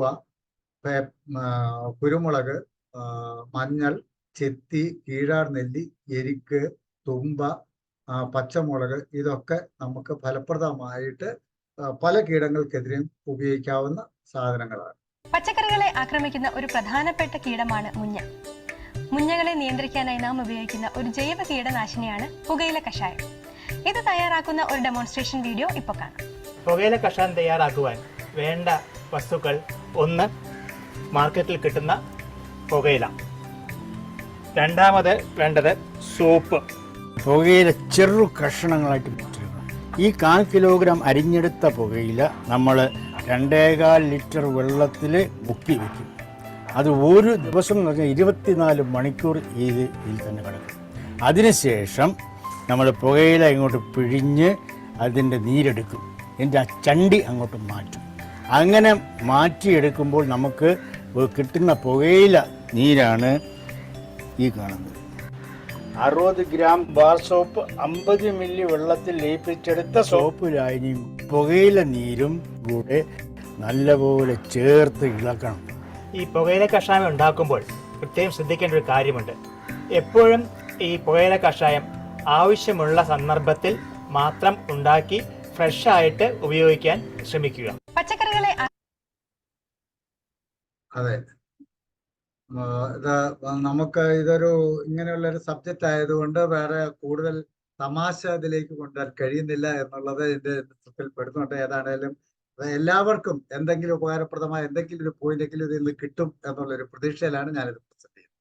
സം ഓർഗാനിക് പെസ്റ്റിസൈഡ്സ് നമുക്ക് നമ്മുടെ കൃഷിയിടത്തിൽ തന്നെ ഉണ്ടാക്കാവുന്ന കുറച്ച് പെസ്റ്റിസൈഡ്സിനെ കുറിച്ചാണ് ഇനി പറയുന്നത്. 1 വേപ്പെണ്ണയുടെ എമൽഷനാണ്. അത് നമുക്ക് വളരെ ഫലപ്രദമായിട്ട് ഉണ്ടാക്കാം. നമ്മളിപ്പോൾ കണ്ടു. പിന്നെ വേപ്പെണ്ണയും വെളുത്തുള്ളിയും കൂടെ ചേർന്നിട്ടുള്ള എമൽഷൻ, അതും പല കീടങ്ങൾക്കെതിരെ ഫലപ്രദമായിട്ട് ഉപയോഗിക്കാം. വേപ്പിൻ പിണ്ണാക്ക് നമുക്ക് ഫലപ്രദമായിട്ട് കീടനാശിനി ഉപയോഗിക്കാം. പുകയില കഷായം ഉപയോഗിക്കാം. പിന്നെ പശുവിന്റെ മൂത്രവും കാന്താരിയും കൂടെ ചേർത്തിട്ടുള്ള കീടനാശിനികളുണ്ട്. അതുപോലെ മണ്ണെണ്ണക്കുഴമ്പ് ഉണ്ടാക്കിയിട്ട് നമുക്ക് ഫലപ്രദമായിട്ട് കീടങ്ങളെ നിയന്ത്രിക്കാൻ കഴിയും. മഞ്ഞൾപ്പൊടി, സോഡാപ്പൊടി മിശ്രിതം തയ്യാർ ചെയ്യാൻ ആവശ്യമുള്ള സാധനങ്ങൾ മഞ്ഞൾപ്പൊടി, സോഡാപ്പൊടി ആണ്. പിന്നെ ഒന്ന് പാൽക്കായമാണ്. 1 ടേബിൾ സ്പൂൺ അപ്പക്കാരം സോഡാപ്പൊടി എടുക്കുകയാണ് നിറച്ച്. അപ്പോൾ ഇത് ഏകദേശം 8-10 ഗ്രാമുണ്ട്. 3 ടേബിൾ സ്പൂൺ നിറയെ മഞ്ഞൾപ്പൊടി, 40 ഗ്രാം പാൽക്കായം, 10 ലിറ്റർ വെള്ളത്തിൽ ലയിപ്പിച്ചെടുത്ത ലായനിയിൽ നമ്മൾ നേരത്തെ തയ്യാർ ചെയ്ത് വച്ചിരിക്കുന്ന മഞ്ഞൾപ്പൊടി, സോഡാപ്പൊടി മിശ്രിതമിട്ട് നല്ലപോലെ ഇളക്കണം. ഇളക്കിക്കഴിഞ്ഞ് ഈ ലായനി തോർത്തിക്കൂടി അരിച്ചെടുത്ത് ഇലകളുടെ ഇരുവശങ്ങളിലും പതിക്കത്തക്കവണ്ണം സ്പ്രേയർ ഉപയോഗിച്ച് തളിച്ചു കൊടുക്കും.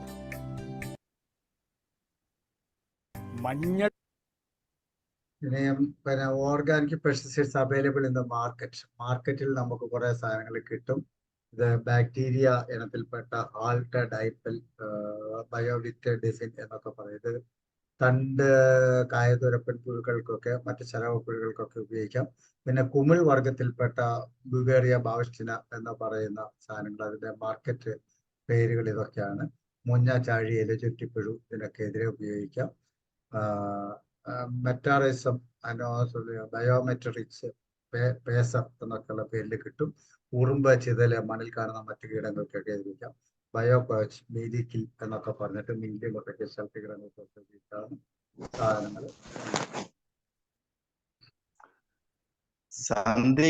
സന്ധ്യ സമയത്ത് കൃഷി സ്ഥലത്ത് പന്തം കത്തിച്ച് വെക്കുന്നത് ചില കീടങ്ങളെ നശിപ്പിക്കാൻ നല്ലതല്ല. വെരി ഗുഡ് സാറേ. അതാ ഞാനിപ്പോ അടുത്ത് പ്രസന്റ് ചെയ്യാൻ പോകുന്ന അതാണ്. അതൊക്കെ ട്രാപ്പിന്റെ വർഗത്തിൽപ്പെട്ടതാണ്. പന്തം. ഇത് സാർ ഇപ്പൊ ആ സമയത്ത് തന്നെ കറക്റ്റ് സമയത്ത് തന്നെ പറഞ്ഞു. ആരാ പറഞ്ഞത് ഞാൻ കാണുന്നില്ല, സോറി. ഏതാണേലും അതിലേക്കാണ്, ട്രാപ്പുകളുടെ ഇനത്തിൽ പെടുന്നതാണ്. ഹാഫ് ആൻ അവർ പന്തം കത്തിച്ച് വൈകുന്നേരങ്ങളിൽ, ഞാൻ മുമ്പേ പറഞ്ഞ പോലെ തന്നെ വൈകുന്നേരങ്ങളിൽ അരമണിക്കൂർ കത്തിച്ചു വെച്ച് കഴിഞ്ഞാൽ അത് പിന്നെ പല കീടങ്ങളെ ഫലപ്രദമായിട്ട് നിയന്ത്രിക്കാൻ കഴിയും. ഫിഷ് മീൽ ട്രാപ്പ്, നമ്മളുടെ പിന്നെ ഈ മീനിന്റെ കഷ്ണങ്ങളെ നമ്മൾ പോളിത്തീൻ ബാഗിലോ അല്ലെങ്കിൽ ചിരട്ടയിലോ ഒക്കെ ആക്കിയിട്ട് പിന്നെ അതിലേക്ക് ആകർഷിച്ചിട്ട് അതിന്റെ കാർബോസൾഫാനോ നുവാനോ അതിനകത്ത് ചേർത്തിട്ട് കീടങ്ങളെ കൊല്ലുന്ന ഒരു ഉറുമ്പ് പോലെയുള്ള കീടങ്ങളെ കൊല്ലാനായിട്ട് അത് സാധിക്കും. പിന്നെ യെല്ലോ ട്രാപ്പ് ഞാൻ മുമ്പേ കാണിച്ചു, മഞ്ഞക്കെണി എന്ന് പറയുന്നത്, അത് നമ്മൾ ഫോട്ടോ കാണിച്ചു.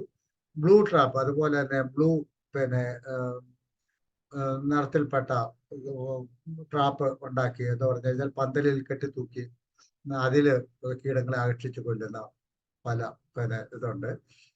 പിന്നെ ബനാന പൾപ്പ്, പാളയംകോടൻ പഴം പിന്നെ നമ്മള്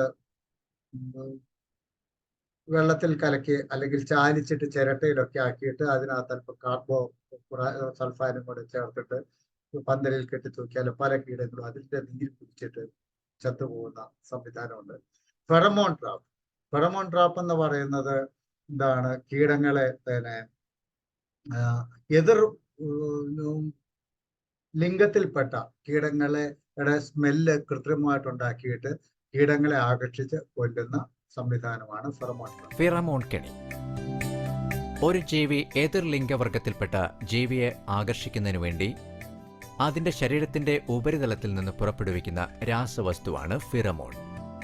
ഈ വസ്തു കൃത്രിമമായി ഉൽപ്പാദിപ്പിച്ച് കെണിയായി വെച്ച് കീടങ്ങളെ ആകർഷിക്കുന്നു.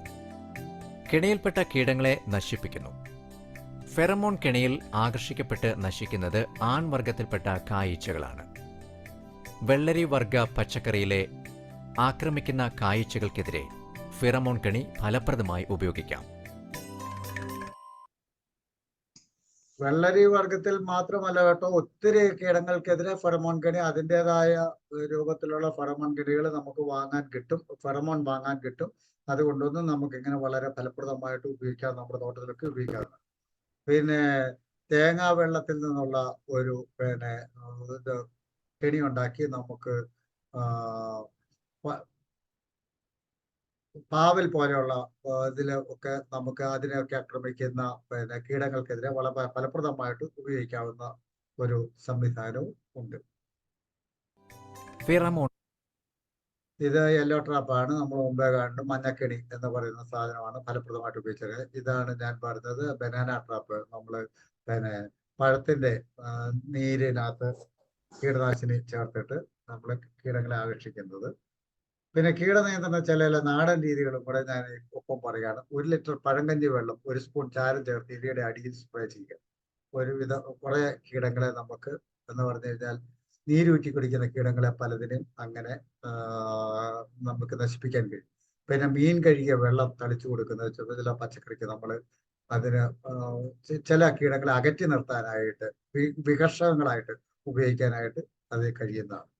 പിന്നെ 15 ഗ്രാം ചുണ്ണാമ്പ്, 15 ഗ്രാം മഞ്ഞൾപ്പൊടി 1 ലിറ്റർ വെള്ളത്തിൽ കലക്കി അരിച്ചെടുത്ത് ആഴ്ചയിൽ ഒരിക്കൽ തളിച്ചു കൊടുത്താൽ കുറച്ച് കീടങ്ങൾ നമുക്ക് മാറ്റി നിർത്താവുന്നതാണ്. 20 ഗ്രാം വെളുത്തുള്ളി ചതച്ച് പിഴിഞ്ഞ നീരിൽ 1 ലിറ്റർ വെള്ളം ചേർത്ത് ചെടിയിൽ തളിക്കുക. അതും കീടനിയന്ത്രണത്തിന് ഫലപ്രദമായിട്ട് ഉപയോഗിക്കാം.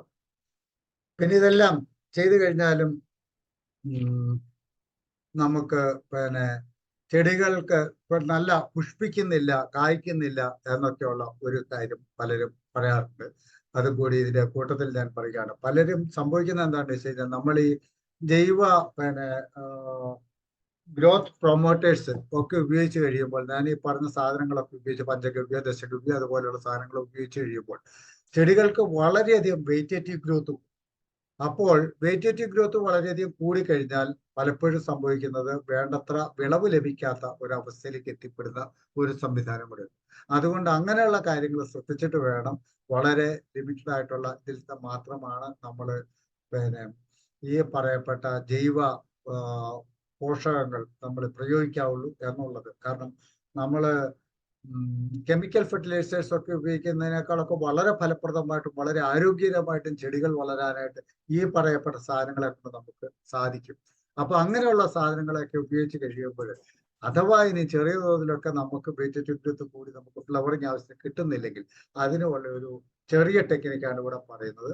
20 മില്ലി തൈര് എടുക്കുക, 2 ടേബിൾ സ്പൂൺ, അതിലേക്ക് ഒരു 5 ഗ്രാം പാൽക്കായ കലർത്തുക, 1 ലിറ്റർ വെള്ളവും ചേർത്തിട്ട് നന്നായിട്ട് ചേർത്തിട്ട് ആഴ്ചയിൽ 2 പ്രാവശ്യം ചെടികളിൽ പച്ചക്കറികളിൽ തളിച്ചു കൊടുത്തു കഴിഞ്ഞാൽ നല്ല പെട്ടെന്ന് തന്നെ ഫ്ലവറിങ്ങിനുള്ള ഒരു സംവിധാനവും അതിൽ ഉണ്ടാവുന്നതാണ്. പിന്നെ ഓർഗാനിക് ഇൻപുട്സ് മാർക്കറ്റിൽ നമുക്ക് ജൈവ സാധനങ്ങൾ പലതും കിട്ടും. ട്രൈക്കോഡർമ എന്ന് പറയുന്നത് ഞാൻ മുമ്പേ പറഞ്ഞ പോലെ തന്നെ ഫംഗസ് ആണ്. അത് ചാണകത്തിലൊക്കെ ചേർത്തിട്ട് 10-20 ദിവസം സൂക്ഷിച്ചിട്ട് നമ്മൾ ഉപയോഗിച്ച് കഴിഞ്ഞാൽ ചെടികൾക്ക് വളരെയധികം കരുത്തും രോഗപ്രതിരോധ ശക്തി എന്ന് പറഞ്ഞാൽ കുമ്പിൾ രോഗങ്ങളെ വളരെയധികം കുമ്പിൾ രോഗങ്ങളാണ് ചീച്ചിലും വേരിനൊക്കെ കേടൊക്കെ ഉണ്ടാക്കുന്ന രോഗങ്ങളെയൊക്കെ നിയന്ത്രിക്കാനായിട്ട് ഇതിന് വളരെയധികം കഴിവുണ്ട്. സ്യൂഡോമോണസ് എന്ന് പറയുന്ന ചെടികൾക്കുണ്ടാകുന്ന, ഞാൻ മുമ്പേ പറഞ്ഞ പോലെ തന്നെ വളരെയധികം ചെടികൾക്ക് പിന്നെ രോഗപ്രതിരോധ ശക്തി ഉണ്ടാക്കുന്നതാണ്. ബാസിലസ് തുറഞ്ചെൻസിസ് എന്ന് പറയുന്ന BT എന്ന് പറയുന്ന ഒരു സാധനം നമുക്ക് കമ്പോളത്തിൽ വാങ്ങാൻ കിട്ടും. അത് പല കീടങ്ങളുടെയും ലാർവയെ നശിപ്പിക്കാൻ പറ്റുന്നതാണ്.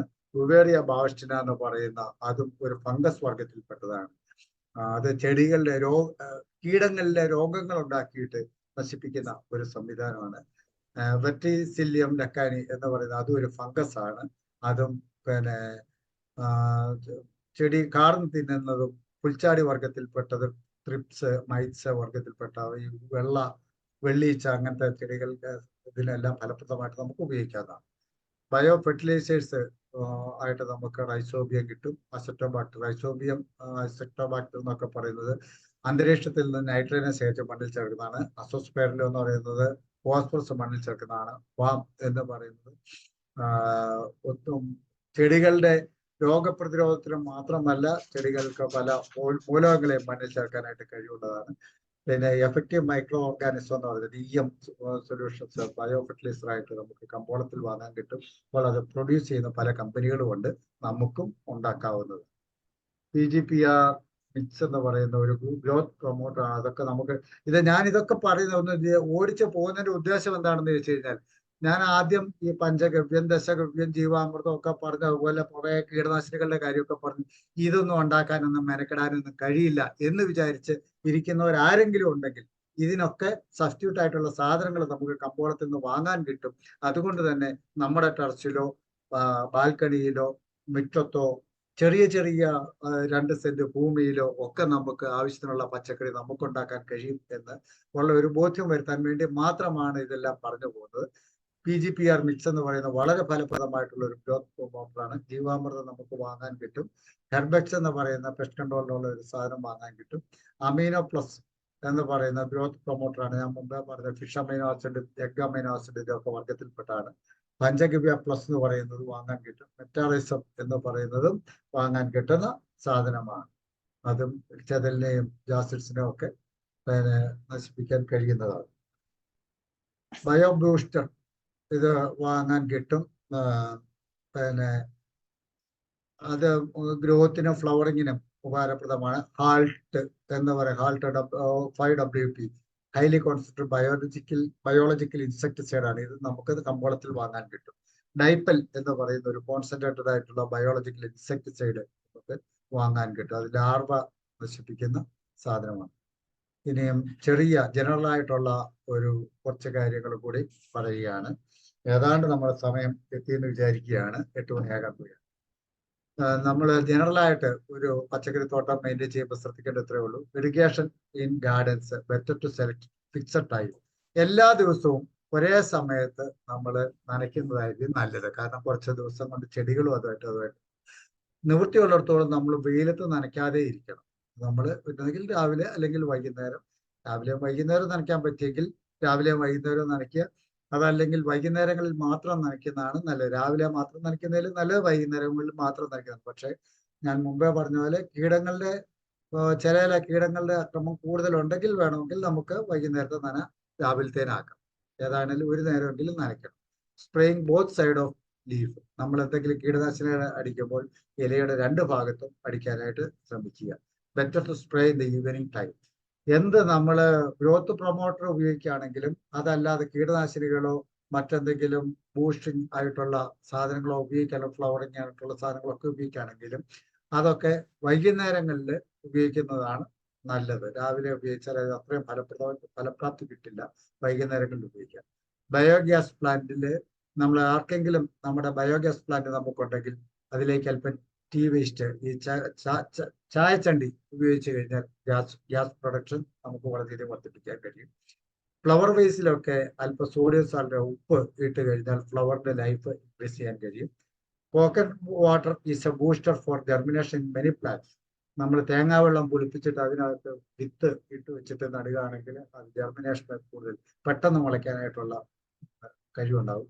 Fumigate low flowering plants before and after flowering period. Flowering പീരീഡിന് മുമ്പായിട്ട് ചെടികളുടെ എല്ലാ അടിയിലും പുകയിടുന്നത്. അതിനിപ്പം വലുതാണെങ്കിലും ലോ ഫ്ലവറിംഗ് പ്ലാന്റ്സ് പൂക്കൾ ഒരു കാപിടുത്തവും കുറവാണെന്നുണ്ടെങ്കിൽ ഒന്ന് പുകയിടുന്നത് പല ചെടികളുടെയും ഉൽപാദനം വർദ്ധിപ്പിക്കാനായിട്ട് വളരെയധികം ഉപകാരപ്രദമാണ്. ഇതാണ് ജനറലായിട്ട് എനിക്ക് പറയാനുള്ളത്.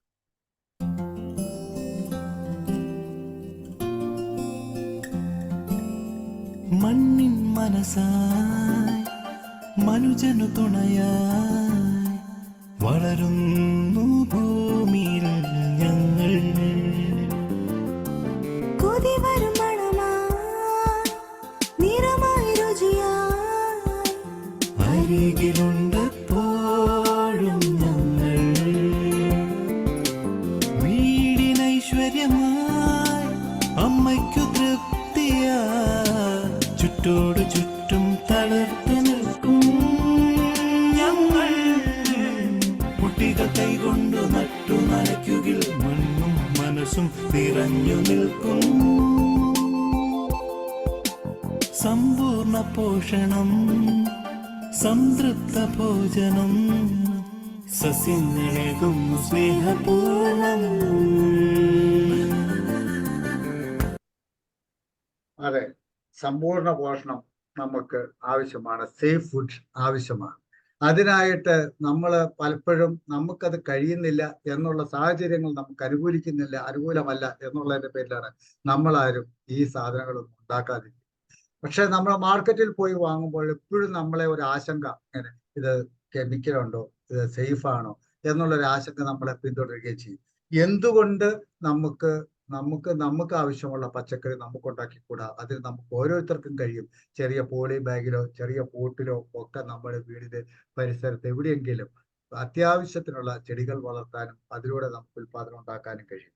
പക്ഷെ നമ്മൾ ഇതിനെക്കുറിച്ചുള്ള ആശങ്ക കൊണ്ട് തന്നെ നമ്മൾ പലപ്പോഴും സംഭവിക്കുന്നത് ഓർഗാനിക് എന്ന് കാണുന്നിടത്ത് നമ്മൾ ചാടി വീഴും. നമ്മൾ ധാരാളം സാധനങ്ങൾ ഓർഗാനിക് ആണെന്നുള്ള നിലയിൽ വലിയ വില കൊടുത്ത് നമ്മൾ വാങ്ങും. അങ്ങനെയുള്ള കെണികളിൽ നമ്മൾ മറ്റുള്ളവരുടെ ബിസിനസ്സിന് നമ്മൾ ഇരകളാകാതിരിക്കുക.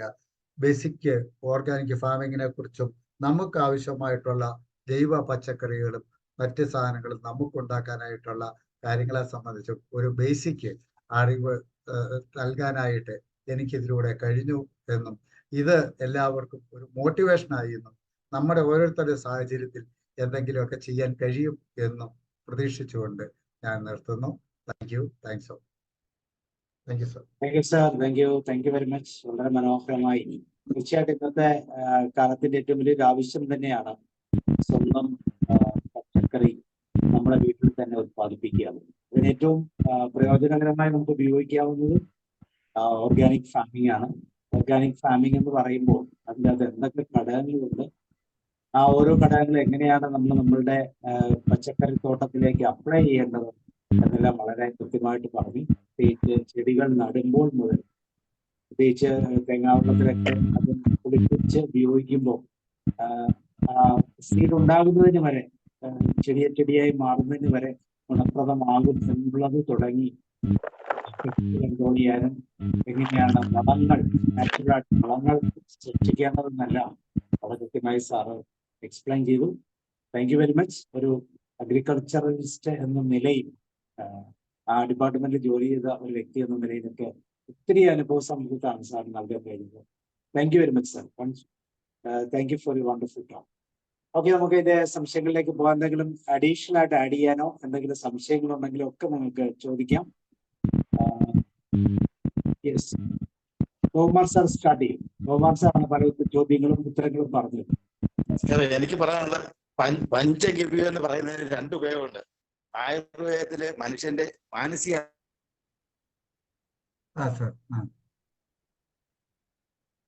ആരോഗ്യത്തിന് ഉപയോഗിക്കുന്ന ഒരു പ്രധാനപ്പെട്ട മരുന്നാണ്. മനുഷ്യന് കഴിക്കാൻ ഉപയോഗിക്കാം. അതുപോലെ തന്നെ മുളകിന്റെ വിത്ത് കഞ്ഞിവെള്ളത്തിൽ ഇട്ടിട്ട് വെച്ചിരുന്നിട്ട് കഴിവാരി ഉപയോഗിച്ചാൽ വളരെ ഗുണം കൂടുതലാണ്. അതിന്റെ എരിവ് കുറയും, അത് ബേണായി പോകാതിരിക്കാനുള്ള സാധ്യതയും പറയുന്നുണ്ട്. എരിവ് കുറയോ എന്ന് പറയാം. ആഡ് ചെയ്യാനാണ് സാർ പറഞ്ഞില്ലെന്ന് തോന്നുന്നു.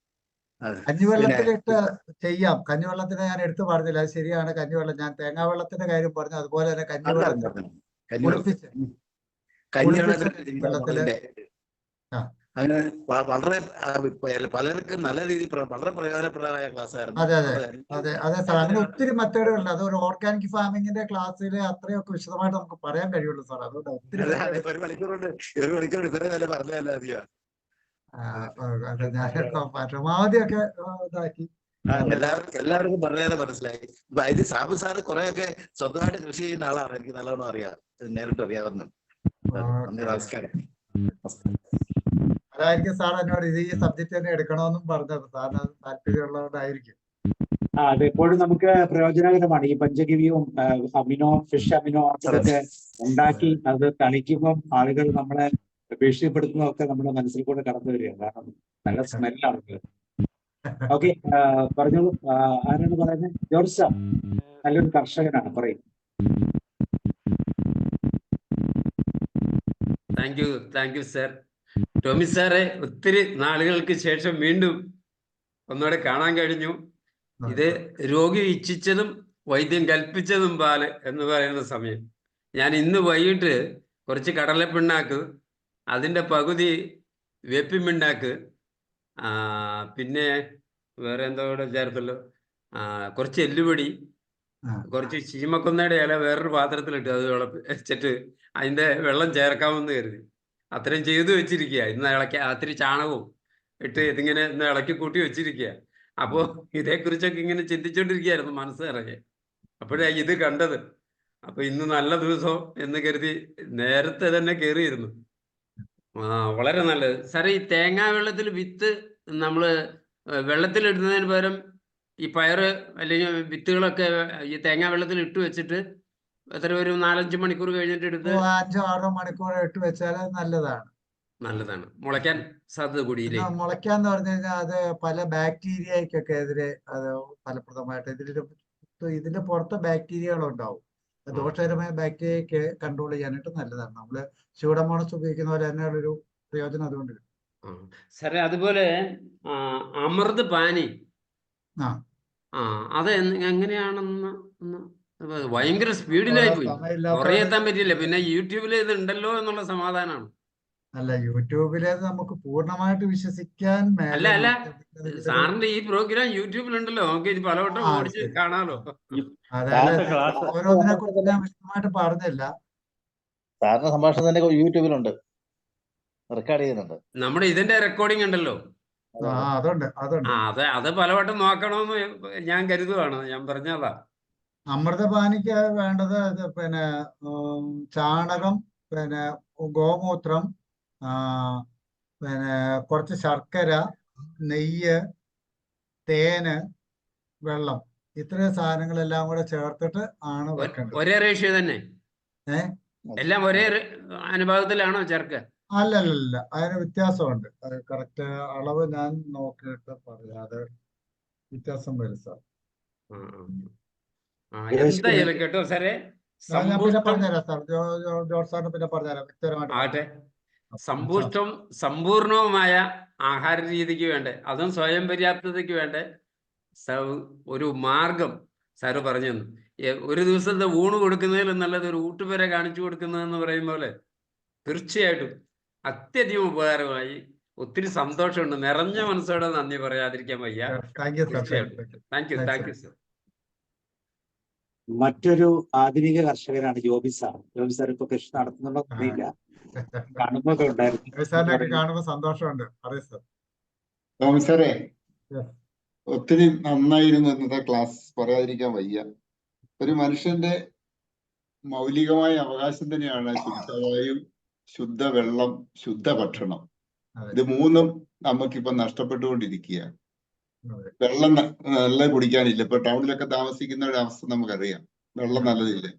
അതുപോലെ തന്നെ ഡൽഹിയിൽ താമസിക്കുന്ന ഒരു അവസ്ഥ അറിയാം, ശുദ്ധവായു അവിടെ ഇല്ല, അവിടെ വായു പോലും ഇല്ലാത്ത അവസ്ഥ വരുന്നു. അതുപോലെ തന്നെ ശുദ്ധ ഭക്ഷണം അതൊട്ടും ഇല്ലാതായിക്കൊണ്ടിരിക്കുക. ഇവിടെയാണ് സാറിന്റെ ക്ലാസിന്റെ പ്രസക്തി. നമ്മളെല്ലാം ഇപ്പൊ ഓർഗാനിക് പ്രോഡക്റ്റുകളുടെ പുറകെയാണ്. ഇപ്പൊ പാലായില് ഈ അടുത്ത കാലത്ത് ഞാനൊരു കട ഉണ്ടെന്ന് പറഞ്ഞ് ഞാൻ അവിടെ പോകണ്ടേ, ഓർഗാനിക് പ്രോഡക്റ്റ് മാത്രം വിൽക്കുന്ന കട. അപ്പൊ എനിക്ക് അത്ഭുതം തോന്നി കേട്ടോ. അവിടെ ഈ മഞ്ഞള് കഴുകി ഉണക്കി എന്ന് അവർ പറയുന്നു, ഇങ്ങനെ ഒരു വലിയ ഡ്രമ്മിനകത്തിട്ട് വെച്ചിരിക്കുക. നമ്മൾ ചെല്ലുമ്പോൾ നമുക്ക് 1/2 കിലോ മഞ്ഞൾ വേണമെങ്കിൽ ആ മഞ്ഞൾ എടുത്ത് നമ്മുടെ കാണുക തന്നെ അവർ പൊടിച്ചു തരുക. നമ്മുടെ കാണുക തന്നെ. ഇനി അത് ടെസ്റ്റ് ചെയ്യണമെന്നുണ്ടെങ്കിൽ അത് ടെസ്റ്റ് ചെയ്യാനുള്ള സംവിധാനം അവിടെ ഉണ്ട്, ശുദ്ധമാണോ എന്നറിയാൻ. അതുപോലെ തന്നെ മുളകും ഇതുപോലെ തന്നെ ഭയങ്കര വിലയാണ് മുളകിന്. അവര് എന്തോ സ്ഥലത്തുനിന്ന് ഫാമിൽ നിന്ന് നേരിട്ട് കൊണ്ടുവരുന്നതെന്ന് പറയുന്നു. അതുപോലെ തന്നെ മില്ലറ്റ്സ് എന്ന് വേണ്ട ഈ പീനട്ട് മസാല എന്നൊക്കെ പറഞ്ഞ പീനട്ട് കൊണ്ടുള്ള പ്രോഡക്റ്റുകൾ, അത് തെങ്ങിന്റെ നീര് വറ്റിച്ചിട്ട് അതിനകത്ത് ഉണ്ടാക്കിയെടുക്കുന്ന നമ്മുടെ സ്വീറ്റ്സ് ഒക്കെ ഉണ്ടല്ലോ, കടല കൊണ്ടുണ്ടാക്കുന്നതെല്ലാം. ഇങ്ങനെ എല്ലാവരും 100% ഗ്യാരണ്ടി പറയുന്നു, നിങ്ങൾക്ക് ശുദ്ധമായ ഭക്ഷണത്തിനുള്ള എല്ലാ സാധനവും ഇവിടെയുണ്ട്. എന്തെങ്കിലും തെളിയിക്കുകയാണെന്നുണ്ടെങ്കിൽ നിങ്ങൾക്ക് ഈ പറയുന്ന പൈസ എന്റെ 10 ഇരട്ടിയും തിരിച്ചു തരാമെന്നാണ് പറയുന്നത്. എല്ലാത്തിനും വില കൂടുതലാണ്. പക്ഷെ ഈ ഓർഗാനിക് പ്രോഡക്റ്റിന്റെ പുറകെ എന്തുമാത്രം മനുഷ്യരോട് വരുന്നറിയാം. അപ്പൊ അതൊരു കാര്യം ഞാൻ പറഞ്ഞു. അതുപോലെ തന്നെ ഞങ്ങൾക്കൊരു സംഘടനയുണ്ട്, സിനർജി എന്ന് പറയുന്നത്, എല്ലാ സീനിയർ സിറ്റിസന്റെ സംഘടനയാണ്. അപ്പൊ ഞങ്ങളുടെ ഒരു പ്രോഗ്രാമാണ് ജൈവാർച്ചന. അതായത് എല്ലാ മാസവും ഞങ്ങൾക്ക് ഒരു ഗെറ്റ് ടുഗദർ ഉണ്ട്. എല്ലാവരും വീട്ടിൽ കൃഷി ചെയ്ത വളം എന്ന് പറഞ്ഞത് നമ്മൾ ഈ പറഞ്ഞ പോലെ ബയോ ഫെർട്ടിലൈസർ മാത്രം ഉപയോഗിക്കുക. ഇനി എന്തെങ്കിലും നമ്മൾ കെമിക്കൽ ഒന്നും ഉപയോഗിക്കാത്ത പെസ്റ്റിസൈഡ്സ് അടിച്ച പച്ചക്കറി കൊണ്ടുവരിക. കരിയാപ്പലയാണെങ്കിൽ പോലും മതി. കരിയാപ്പല, കപ്പളങ്ങ, ചക്ക, ചക്കക്കുരു എന്ന് വേണ്ട എല്ലാ സാധനങ്ങളും അവിടെ ഉണ്ടാവും. എന്നിട്ട് പോകാൻ നേരത്തെ എല്ലാവർക്കും അവർക്ക് ആവശ്യമുള്ള സാധനം എടുത്തുകൊണ്ട് പോകാം. പൈസയൊന്നും വെച്ചിട്ടല്ല, ഫ്രീ ആണ്. അപ്പൊ ഇങ്ങനെ ജൈവാർച്ചന എന്നാണ് ഞങ്ങൾ പറയാം. അപ്പൊ ഈ ജൈവാർച്ചന വന്നപ്പോ ഞങ്ങളൊരു കാര്യം കോമൺ ആയിട്ട് പറഞ്ഞു, എല്ലാവരും ഏറ്റവും കുറഞ്ഞത് 2 സെന്റ് സ്ഥലത്ത് പച്ചക്കറി കൃഷി ചെയ്യണം. അത് എന്തുവാകാം, പല രീതിയിലുള്ള പച്ചക്കറികൾ കൃഷി, അവർക്ക് ഇഷ്ടമുള്ള കൃഷി ചെയ്യാം. ഇവ തക്കാളിക്ക വരെ വീടുകളിൽ കൃഷി ചെയ്തപ്പോൾ എന്ത് ടേസ്റ്റ് എന്നറിയാം. തക്കാളിക്ക എന്ന് കഴിക്കുമ്പോൾ നമ്മൾ സാധാരണ കടയിൽ നിന്ന് വാങ്ങിക്കുന്ന തക്കാളിക്കായും നമ്മൾ തന്നെ വളർത്തിയെടുത്ത തക്കാളി കഴിക്കുമ്പോൾ ടേസ്റ്റിൽ ഭയങ്കര വ്യത്യാസമാണ്. അപ്പം കുറെ ഹാർഡുമാണ് ആ തക്കാളിക്ക. അപ്പൊ ഇങ്ങനെ നമ്മുടെ വീടുകളിൽ നമുക്ക് തന്നെ ചെയ്യാൻ സാധിക്കുമെന്ന് ഞങ്ങൾ തെളിയിച്ചു കൊടുത്ത കാര്യം. ഇനിയിപ്പം ഞാൻ ഇവിടെ ചെയ്യുന്ന 1-2 കാര്യങ്ങൾ കൂടി പറയാം. ഞാൻ ഗ്രോ ബാഗിനകത്താണ് എല്ലാം വളർത്തിയെടുക്കുന്നത്. എനിക്ക് ആവശ്യമുള്ള പച്ചക്കറി മുഴുവനും ഞങ്ങളുടെ വീട്ടിൽ തന്നെ ഉണ്ട്. കുറച്ച് ഞങ്ങൾക്ക് പുറത്തു കൊടുക്കാം. കരിയാപ്പിലയൊക്കെ ഇഷ്ടംപോലെ ആൾക്കാർ അത് പറിച്ചുകൊണ്ട് പോകുന്നുണ്ട്. അത് കൂടാതെ ഞാൻ ചെയ്യുന്ന വളം സാറ് പറഞ്ഞ ഇച്ചിരി വ്യത്യാസമുണ്ട്. ഞാൻ ടൗണിലാണ് താമസിക്കുന്നത്. ഇവിടെ ഇഷ്ടംപോലെ മീൻ കടകളുണ്ട്. ഞാൻ അവിടെ കൊണ്ടുപോയി ഒരു ബക്കറ്റ് വെച്ചിട്ടുണ്ട്. ഒരു കടയിൽ നിന്ന് ഒരു വൈകുന്നേരം ആകുമ്പോൾ നിറച്ച് മീനിന്റെ വേസ്റ്റ് കിട്ടും. ഈ മീനിന്റെ വേസ്റ്റും ഏകദേശം അതിന്റെ ഒരു ഇരട്ടി നമുക്ക് ഇവിടെ ഒരു നീണ്ടൂർ റൈസ് എന്ന് പറയുന്ന ഒരു റൈസ് മില്ലുണ്ട്. അവിടെ നിന്ന് ഉമ്മിക്കരി കിട്ടും ഫ്രീ ആയിട്ട്. ശകലം പൈസ കൊടുത്താൽ ഇഷ്ടംപോലെ വാരിക്കൊണ്ട് വരാം. ഈ ഉമ്മിക്കരിയും കൂടെ അതിന്റെ മിക്സ് ചെയ്തിട്ട് ഒരു വലിയ ഡ്രമ്മിനകത്ത് ഇത് ഞാൻ ഇങ്ങനെ ഇട്ട് ആ ഡ്രം നിറഞ്ഞു കഴിഞ്ഞാൽ 3 മാസം കഴിയുമ്പോൾ അത് എടുത്തു കഴിയുമ്പോൾ ഈ മീൻ അതിനകത്ത് കാണത്തേ ഇല്ല. അതിന്റെ ചെതുമ്പല് മാത്രം കഷ്ടിച്ച് കാണാം. ബാക്കി എല്ലാം എല്ല് സഹിതം അതിനകത്ത് ചേർന്നിട്ട് ഒരു മണം ഇത് ഇടുന്നതുകൊണ്ട് മണവും ഇല്ല. അപ്പൊ ഇതാണ് ഞാൻ ഗ്രോ ബാഗ് നിറയ്ക്കുന്ന മണ്ണിനും കൂടെ ചേർക്കുന്നത്. വേറെ ഒരു വളം ഞാൻ ചേർക്കാറില്ല. അപ്പൊ അതാണ് എന്റെ വളം എന്ന് പറയുന്നത്. പിന്നെ കടലപ്പിണ്ണാക്കും പച്ച ചാണകവും കൂടെ ഈക്വൽ ആയിട്ട് എടുത്ത് ഡ്രമ്മിനകത്ത് ഒഴിച്ചു വെച്ചിട്ട് 3 ദിവസം ഇളക്കി വെച്ച് കഴിയുമ്പോൾ ഒന്നോന്തരം വളമായിട്ട് മാറുന്നത്. കുറച്ച് വ്യത്യാസം കുഴപ്പമുള്ളത് ഭയങ്കര സ്മെല്ലാണെന്ന് മാത്രമേ ഉള്ളൂ. ഒന്നോന്തരം വളമാണ്. പച്ചക്കറിക്ക് വെള്ളം ചേർത്ത് ഉപയോഗിക്കണം കേട്ടോ. അതിന് തെളി എടുത്തിട്ട് വെള്ളം ചേർത്ത് ഉപയോഗിക്കണേ. വെള്ളം ചേർക്കാം. അതിന്റെ 10 ഇരട്ടി വെള്ളം ചേർത്താ ഉപയോഗിക്കുന്നത്. വെള്ളം ചേർത്ത് ഉപയോഗിക്കണം, അല്ലെങ്കിൽ ചെടികൾ പോകും. അതെ അതെ അതെ. പിന്നെ ശർക്കര ചേർത്താൽ അതിൽ തന്നെ വേണമെങ്കിൽ ഒരു 10% പിന്നെ കീടങ്ങൾ കൂടുതൽ ഉണ്ടെങ്കിൽ 10% കൂടെ ഉപയോഗിച്ചു. അതെ അതെ അതെ അതെ. പിന്നെ ഞാൻ കാണുന്ന എന്റെ പറമ്പിൽ മുഴുവൻ ഞാൻ 11 പ്ലാവ് വെച്ചിട്ടുണ്ട്. അത് ഏകദേശം കായ്ക്കാറായി വരുന്നു. എന്റെ ഒരു അടുത്ത പ്ലാൻ എന്ന് പറയുന്നത്, നമുക്ക് ഈ അരി മാറ്റിയിട്ട്, അരിയാണല്ലോ ഇപ്പോൾ ഏറ്റവും വലിയ പ്രശ്നം, കാർബോഹൈഡ്രേറ്റ്. അരി മാറ്റിയിട്ട് ചക്കയിലേക്ക് മനുഷ്യൻ മാറണം. ആ ഉച്ചക്കത്തെ ഭക്ഷണം ചക്കയാക്കണം. ഞാനിവിടെ ചക്കയുള്ള സമയത്ത് അയലോക്കത്തുള്ള എല്ലാ ചക്കകളും വേണ്ടാത്തൊക്കെ ഞാൻ പറിച്ചുകൊണ്ട് വരും. എന്നിട്ട് ഫ്രിഡ്ജിനകത്ത് അരിഞ്ഞ് ഉണക്കി വെക്കും. കുറെ ഫ്രിഡ്ജിനകത്ത് തന്നെ വേവിച്ചല്ല വാട്ടിയിട്ട് വെക്കും. ഇപ്പൊ ചക്കയാണ് എന്റെ മെയിൻ ഭക്ഷണം ചക്കയുള്ള സമയത്ത്. അപ്പൊ ചക്ക കഴിക്കുമ്പോൾ ഡയബറ്റീസ് നന്നായിട്ട് കുറയും. ഈവൻ ക്യാൻസറിന് വരെ നല്ലതാണെന്നാണ് തെളിയിച്ചിരിക്കുന്നത്. അതെ. അപ്പൊ ഇനിയുള്ള അടുത്ത തലമുറ ചക്ക തിന്ന് ശീലിക്കണം എന്നാണ് എനിക്ക് പറയാൻ. അപ്പൊ ഇതൊക്കെയാണ് എന്റെ അനുഭവം. ഒത്തിരി നല്ല ക്ലാസ് ആയിരുന്നു. സാറിന്റെ പ്രത്യേകം നന്ദി. സാബു സാറിനും പ്രത്യേകം നന്ദി. സാറിനെ കൊണ്ടുവന്ന് ഞങ്ങൾക്ക് ഇങ്ങനെ ക്ലാസ് എടുത്തതില്. പിന്നെ ഒരു ചോദ്യം കൂടെ ഉള്ളത്, നമ്മൾ ഈ നല്ല വിത്തും നല്ല തൈകളും എവിടെ കിട്ടുമെന്നുള്ളതാണ്. നമുക്ക് ഇവൻ കാർഷിക കോളേജ് ഇവിടെ കുമരകത്ത് ഞാൻ വാങ്ങിക്കുന്ന വിത്ത് പോലും അത്ര നല്ലതല്ല. ഈ നല്ല വിത്തും യൂണിവേഴ്സിറ്റിയുടെ വിത്തുകളെ മാത്രം ആശ്രയിക്കേണ്ട സാർ. അതിന് നല്ലത് എന്താണെന്ന് വെച്ചാൽ നമുക്ക് അറിയാവുന്ന നേഴ്സറികൾ, പ്രൈവറ്റ് നഴ്സറികൾ ഉണ്ടാകും. ധാരാളം പ്രൈവറ്റ് നഴ്സറികൾ നമുക്ക് അറിയാവുന്ന നഴ്സറികൾ ഉണ്ടാവും. അതുപോലെ പിന്നെ നമുക്ക് അറിയാവുന്ന ചില കർഷകർ തന്നെ വിത്ത് ഉണ്ടാക്കിയിട്ട് കൊടുക്കുന്നുണ്ട്. അവരുടെയൊക്കെ നല്ല വിത്തുകളാക്കി, എന്ന് പറഞ്ഞാൽ രോഗപ്രതിരോധ ശക്തി കൂടുതലുണ്ടാവും. കൂടുതൽ കെമിക്കലൊന്നും ഉപയോഗിക്കാത്ത വിത്തുകളാണെങ്കിൽ അതിന് കൂടുതൽ സ്ട്രെങ്ത് ഉണ്ടാവും. അങ്ങനെ നമുക്ക് വാങ്ങാവുന്നതാണ്. പിന്നെ യൂണിവേഴ്സിറ്റിയിൽ നിന്ന് നമുക്ക് ബേസിക് വിത്തുകൾ കിട്ടാൻ എപ്പോഴും അതാണ് നല്ലത്. അവർ എപ്പോഴും ശാസ്ത്രീയമായിട്ട് അതിന്റെ മെത്തേഡുകളെല്ലാം ശാസ്ത്രീയമായിരിക്കും. പക്ഷെ പ്രാക്ടീസിൽ മാത്രമേ ദോഷം വരൂ. യൂണിവേഴ്സിറ്റിയിൽ നിന്നോ ഡിപ്പാർട്ട്മെന്റ് ഫാമിൽ നിന്നോ കിട്ടുകയാണെങ്കിൽ മെത്തേഡുകളെല്ലാം ശാസ്ത്രീയമായി. ഈ കോഴ ഫാമില് അവര് കൊടി വിത്ത് കൊടുക്കുന്നത് ഞാൻ കണ്ടിട്ടുണ്ട്. പ്രൈവറ്റ് നഴ്സറിയിൽ ഓർഡർ ചെയ്തിട്ട് അവിടുന്ന് കൊണ്ട് ഇറക്കിയിട്ടാണ് കൃഷിക്കാർക്ക് അത് തരുന്നത്. അവര് തന്നെ ഉണ്ടാക്കുന്നില്ല. കോഴ ഫാമിൽ നടക്കുന്ന കാര്യമാണ്. എന്റെ അനിയൻ അഗ്രികൾച്ചർ ഓഫീസർ ആയിരുന്നു. ജോയിന്റ് ഡയറക്ടർ റിട്ടയർ ചെയ്തതാണ്, ജോമോൻ എന്ന് പറയും. അപ്പൊ ജോമോൻ ജോസ് ഒരു കാലിനൊരു ശോഷിപ്പ് വന്ന ആളാണ്. പരിചയം ഉണ്ടായിരിക്കും. അപ്പൊ അവൻ കോഴാലിരുന്നപ്പോ എന്നോട് പറഞ്ഞു, ഇവിടുന്ന് മേടിക്കണ്ട, ഇന്ന നഴ്സറി പോയി വാങ്ങിച്ചോളാൻ പറഞ്ഞു.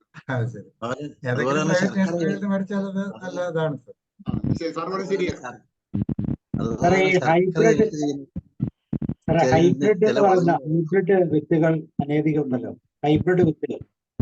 ഈ ഹൈബ്രിഡ് വിത്തുകൾ ജനിതകപരമായി പ്രശ്നങ്ങൾ ഉണ്ടാക്കുന്നതാണ്. കാര്യം അത് നല്ല പ്രൊഡക്ഷൻ നല്ലതാണ്, നല്ല ഈൽഡ് തരും. ഒരു പൂ പോലും ഉണ്ടാകാതെ തന്നെ ഇപ്പൊ നമ്മൾ വെണ്ടയൊക്കെ നട്ടു കഴിഞ്ഞാൽ പൂവൊന്നും ഉണ്ടാകണ്ട, അല്ലാതെ തന്നെ അത് വെണ്ടയ്ക്ക തരുന്ന രീതിയിലാണ്. അത്ര നല്ല മെത്തഡാണ്. പക്ഷെ അത് ശാരീരികമായി ആരോഗ്യപരമായിട്ടൊക്കെ നോക്കുമ്പോൾ അതിനെന്തെങ്കിലും പ്രോബ്ലംസ് ഉണ്ടോ? സാർ, അതിനെ സംബന്ധിച്ചുള്ള ഒരു ആശയക്കുഴപ്പം ജനങ്ങളുടെ ഇടയിൽ ഭയങ്കരമായിട്ടുണ്ട്. ഞാന് ഈ ടിഷ്യൂ കൾച്ചർ ഒക്കെ ഇറങ്ങിയ സമയത്ത് എൻ്റെ ഓഫീസ് പരിധിയിൽ ഞാൻ ലക്ഷക്കണക്കിന് വാഴത്തൈ ഇറക്കി. കാരണം അതൊരു വലിയ മുന്നേറ്റമായിരുന്നു അന്നത്തെ കാലത്ത്. ഇത് ഒരു സ്കീമിൽ ഞാൻ ഇറക്കിയിട്ട് ജനങ്ങൾക്ക് വിതരണം ചെയ്യാനായിട്ട് അങ്ങ് കൊണ്ടുവന്ന് വെച്ചു കഴിഞ്ഞപ്പോൾ ആരോ പറഞ്ഞു ഇത് അന്തകവിത്താണെന്ന്. ആരോ അവിടെ ഒരു പബ്ലിസിറ്റി അങ്ങ് വന്നു നാട്ടില്. ഈ സാധനം കംപ്ലീറ്റ് ഓഫീസിന്റെ പരിസരത്ത് ഇരുന്ന്, എന്ന് പറഞ്ഞാൽ വളരെ ചുരുങ്ങിയതേ പോയുള്ളൂ. ജനങ്ങൾ ഇത് പേടിച്ചിട്ട് ഈ സാധനം ആരും കൊണ്ടുപോയി. ഈ സാധനം കംപ്ലീറ്റ് നശിച്ചുപോയി എന്നത് തന്നെയുമല്ല, അതിന് ഇതിൽ വന്നിട്ട് ഞാൻ അതിന്റെ മുഴുവൻ കോസ്റ്റും എൻ്റെ ശമ്പളത്തിൽ നിന്ന് കട്ട് ചെയ്യേണ്ടതായിട്ടും വന്നു. അങ്ങനെ ഒരു ശിക്ഷ ഏറ്റെടുക്കേണ്ടതായിട്ട്. സത്യത്തിൽ ഇതിനെ സംബന്ധിച്ച് ജനങ്ങൾക്കുള്ള ഒരു അജ്ഞതയാണ് അതിന് കാരണമായിട്ട്. കാരണം എന്താണെന്ന് വെച്ച് കഴിഞ്ഞാൽ ഈ ഹൈ ഈൽഡിങ് വെറൈറ്റി എന്ന് പറയുന്നത് മറ്റൊന്നുമില്ല. സാധാരണഗതിയിൽ നമ്മൾ പ്രകൃതിപരമായിട്ട് പോളിനേഷൻ നടക്കേണ്ടതിന് പകരം പ്രകൃതിപരമായിട്ട് പോളിനേഷൻ നടക്കുമ്പോൾ ഏതെങ്കിലും വിത്തായിരിക്കും പോളിനേറ്റ് ചെയ്യപ്പെടുക. നേരെ മറിച്ച് അത് ഏറ്റവും ഉന്നതമായിട്ടുള്ള ക്വാളിറ്റിയുള്ള പ്രൊഡക്ഷൻ ക്വാളിറ്റിയുള്ള ഇനത്തിന് കൃത്രിമമായിട്ട് പോളിനേറ്റ് ചെയ്യുന്നു എന്നുള്ളതല്ലാതെ ഹൈ ഈൽഡിങ് വെറൈറ്റിക്ക് യാതൊരു വ്യത്യാസവും ഇല്ല എന്നുള്ളതാണ് സത്യം. അപ്പൊ ഈ ഹൈ ഈൽഡിങ് വെറൈറ്റി നമ്മൾ അങ്ങനെ ഉപയോഗിക്കുന്നതുകൊണ്ട് യാതൊരു ദോഷവുമില്ല. പക്ഷെ സാബു സാറ് പറഞ്ഞത് വേറെ ഒരു ഐറ്റമാണ്. അത് ജനറ്റിക്കലി മോഡിഫൈഡ് ഇതാണ്.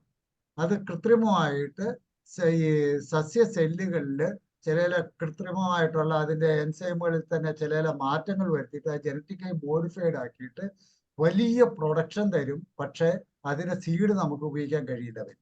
അതാണ് ഈ അന്തർവിത്ത് എന്ന് പറയുന്നത്. അതും ഈ പറയുന്ന ടിഷ്യൂ കൾച്ചറും ഹൈ ഈൽഡിങ് വെറൈറ്റി എല്ലാം വിഭിന്നമായിട്ടുള്ള സാധനങ്ങൾ. ടിഷ്യൂ കൾച്ചർ എന്ന് പറഞ്ഞു കഴിഞ്ഞാൽ ഏതെങ്കിലും ഹൈ ഈൽഡിങ് ആയിട്ടുള്ള ഒരു നല്ല ഉൽപാദന ശേഷിയുള്ള ഒരു ചെടിയുടെ ഏതെങ്കിലും ഇലയിൽ നിന്നോ മറ്റേതെങ്കിലും ഒരു ഭാഗത്ത് നിന്ന് ഒരു ടിഷ്യൂ ഡെവലപ്പ് ചെയ്ത് അത് ലാബില് ഡെവലപ്പ് ചെയ്ത് അത് ചെടിയാക്കി വളർത്തുന്നത് മാത്രമാണ്. അതാ മാതൃവൃക്ഷത്തിന്റെ അതേ ക്വാളിറ്റിയിൽ അതേ പ്രൊഡക്ഷൻ കപ്പാസിറ്റിയിൽ അതേപോലെ വരും. അതിന് ഒരു ദോഷവുമില്ല. അതുപോലെ ഹൈ ഈൽഡിങ് വെറൈറ്റി എന്ന് പറഞ്ഞു കഴിഞ്ഞാൽ ഇങ്ങനെ പോളിനേഷൻ കൃത്യമായിട്ട് നടത്തുന്നു എന്നുള്ളത് മാത്രമേ ഉള്ളൂ. നമ്മുടെ ഇപ്പോൾ ഈ പറയുന്ന ടീൻഡുടി തേങ്ങ, ഡീൻഡുടി തേങ്ങ ഇതെല്ലാം ഹൈ ഈൽഡിങ് ആണ്. അതൊക്കെ ക്രോസ് പോളിനേറ്റഡ് ആണ് എന്നുള്ളത് മാത്രമേ ഉള്ളൂ. പക്ഷെ സാറ് പറഞ്ഞ ജനറ്റിക്കലി മോഡിഫൈഡ് ആകുമ്പോൾ അത് സൂക്ഷിക്കേണ്ടതുണ്ട്. ബിസിനസ്സുകാരെങ്കിലും പ്രൈവറ്റ് നഴ്സറിക്കാരോ ആരെങ്കിലും ഒക്കെ കൃത്യമായിട്ട് അങ്ങനെ ഏതെങ്കിലും ചെയ്തിട്ടുണ്ടെങ്കിൽ അതിനെ സംബന്ധിച്ച് ശാസ്ത്രീയ പഠനങ്ങളൊക്കെ നടക്കുന്നുണ്ട്. പക്ഷെ വലിയ ദോഷങ്ങളൊന്നും ഉള്ളതായിട്ട് ഇതേവരെ ആധികാരികമായിട്ട് തെളിയിച്ചിട്ടില്ല എന്നാണ് എൻ്റെ അറിവ്. പക്ഷെ അത് വേറെയാണ്, ഈ ഹൈ ഈൽഡിങ് വെറൈറ്റി അല്ല. അതാണ് പ്രശ്നം. Okay, Roy sir. പറയൂ സാർ. റോയ് സാർ. സാറേ, ഈ സാധാരണ രീതിയിൽ ഇപ്പോൾ ഈ ഇന്റർനെറ്റ് മീഡിയയും പ്രിന്റഡ് പബ്ലിക്കേഷൻസും ചില കാര്യങ്ങൾ പറയുമ്പോൾ ഇപ്പോഴുള്ള ക്യാൻസറിന്റെ ഒക്കെ കാരണം മുഴുവൻ പെസ്റ്റിസൈഡാണ് മറ്റതാണെന്ന് പറഞ്ഞതുകൊണ്ട് മാർക്കറ്റിൽ നിന്ന് മേടിച്ച് ഉപയോഗിക്കാൻ ആൾക്കാർക്ക് ഭയമാണെങ്കിലും അല്ലാണ്ട് രക്ഷയില്ല. പക്ഷേ ഇതുപോലുള്ള കൃഷി സ്ഥലങ്ങൾ, ഈ മട്ടുപ്പാവിൽ കൃഷി എന്നൊക്കെ പറഞ്ഞ് ഞാനും കുറച്ച് അടക്കൊക്കെ നോക്കിയായിരുന്നു. പക്ഷെ അത് ഈ കീടങ്ങൾ വന്ന് ഇതൊക്കെ വരുമ്പോഴത്തേക്കും ഈ പെസ്റ്റിസൈഡ് മേടിച്ചൊക്കെ ഉപയോഗിക്കുന്നുണ്ട്.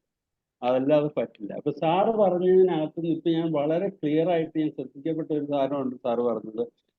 മറ്റേ ഈസി ആയിട്ട് ഉപയോഗിക്കാവുന്ന ചില കാര്യങ്ങൾ പറഞ്ഞു. അതായത് ഗോമൂത്രവും കാന്താരി മുളകിന്റെ കാര്യം പറഞ്ഞു, പുകല കഷായവും സോപ്പ് ചേർത്തുണ്ടാക്കുന്ന കാര്യങ്ങൾ പറഞ്ഞു.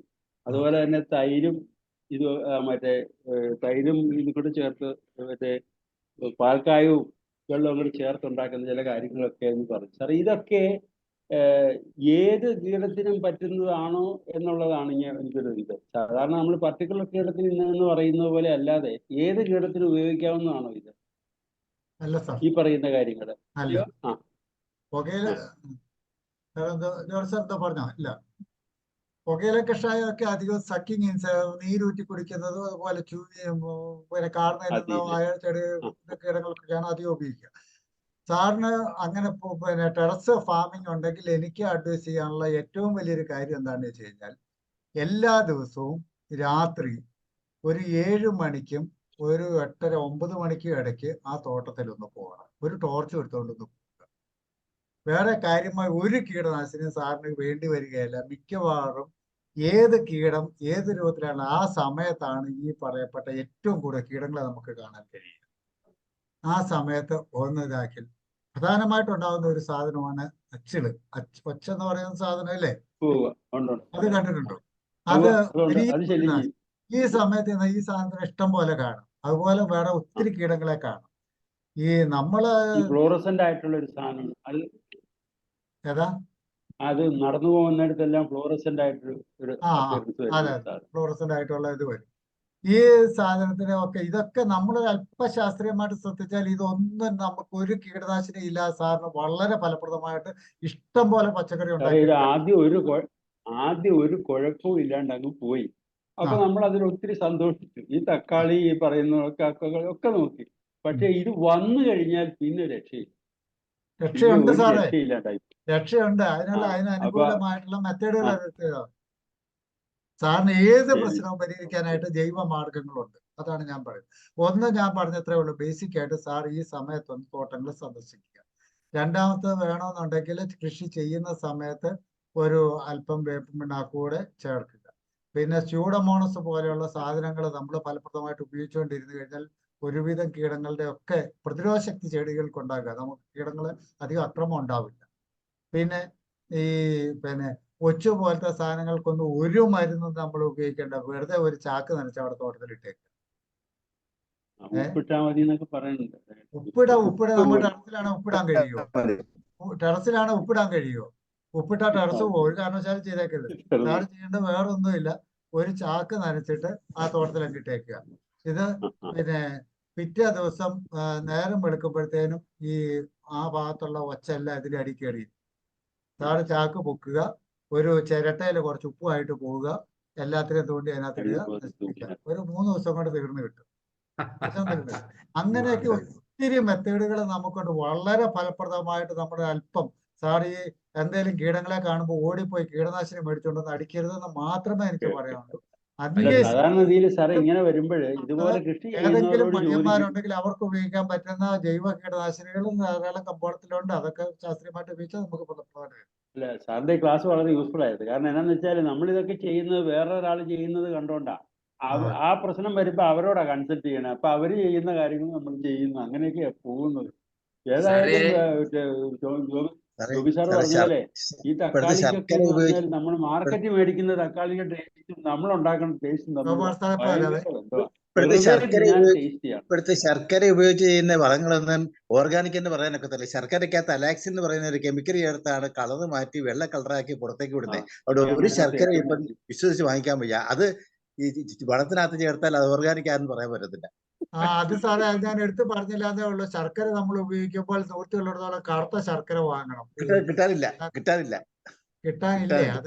അത് ഉണ്ടാക്കുന്നിടത്തൊക്കെ പോയാൽ സാധാരണ നമ്മുടെ നാട്ടിലൊക്കെ കിട്ടുക. കാരണം ഈ നാടൻ മാറ്റുകാർക്ക് ആവശ്യമുള്ള സാധനമാണ്.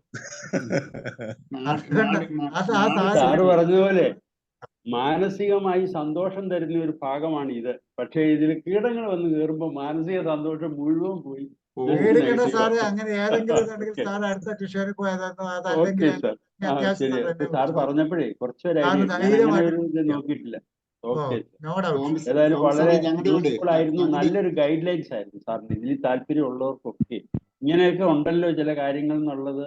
ഇപ്പൊ സാറ് ഒത്തിരി കാര്യങ്ങൾ പറഞ്ഞതിനകത്ത് നമുക്ക് ആവശ്യമുള്ളത് ഒക്കെ അതിനകത്ത് നിന്ന് എടുക്കാൻ പറ്റും. Okay sir, thank U. പിന്നെ സാറിന്റെ ഇത് ഇപ്പൊ 2-3 ക്ലാസ് ആയിട്ട് എടുക്കേണ്ടതായിരുന്നു. ഒറ്റ ഇതിൽ പോയപ്പോഴത്തേക്കും സാരമില്ല, നമുക്ക് റെഫർ ചെയ്യാൻ സാധനം ഉണ്ടല്ലോ. ഞങ്ങളുടെ അവിടെ ഈ മാവ് പൂക്കുമ്പോ ചെയ്യുന്ന ഒരു പണിയുണ്ട്. മാവ് പൂക്കുമ്പോ അവര് ചെയ്യുന്ന എന്താന്ന് ചോദിച്ചു കഴിഞ്ഞാല്, ഞങ്ങളുടെ നാട്ടിലുള്ളവരെല്ലാം ചെയ്യുന്ന കൃഷിക്കാര് ഈ മാവിന്റെ അടിയില് നമ്മുടെ ചകിരി പുകയ്ക്കും. ചകിരി ഇട്ട് പുകച്ചു കഴിഞ്ഞു കഴിഞ്ഞാൽ ഈ പൂവ് മിക്കപ്പോഴും പോകത്തില്ല. ആ പൂവ് മാങ്ങായിട്ട് തന്നെ ഡെവലപ്പ് ചെയ്ത് വരും. മറ്റേത് പൂവെല്ലാം കൊഴിഞ്ഞു പോകാറുണ്ട് പുകച്ചില്ലെങ്കിൽ. ചകിരി തന്നെ വേണമെന്നില്ല സാർ, പുകയിടുന്ന ഞാൻ പറഞ്ഞു. ചകിരി തന്നെ വേണമെന്നില്ല. നമ്മൾ എന്തെങ്കിലും പച്ചിലയൊക്കെ അല്ല, ആ പ്രദേശത്തുള്ള കരിയിലെല്ലാം കൂടെ കൂട്ടിയിട്ട്, സാധാരണ ഞങ്ങൾ അവിടെയൊക്കെ ചെയ്യാതെ അല്ലെങ്കിൽ അഡ്വൈസ് ഇങ്ങനെയാണ്, കരിയിലെല്ലാം കൂടെ കൂട്ടിയിട്ടിട്ട് അതിന്റെ മുകളിലേക്ക് കുറച്ച് പച്ചില വെട്ടിയിടുക. എന്നിട്ട് അപ്പൊ പുകയുണ്ടായിക്കോളും. കത്തില്ല. പുകച്ചാൽ വളരെ നല്ലതാണ്. രമാവതി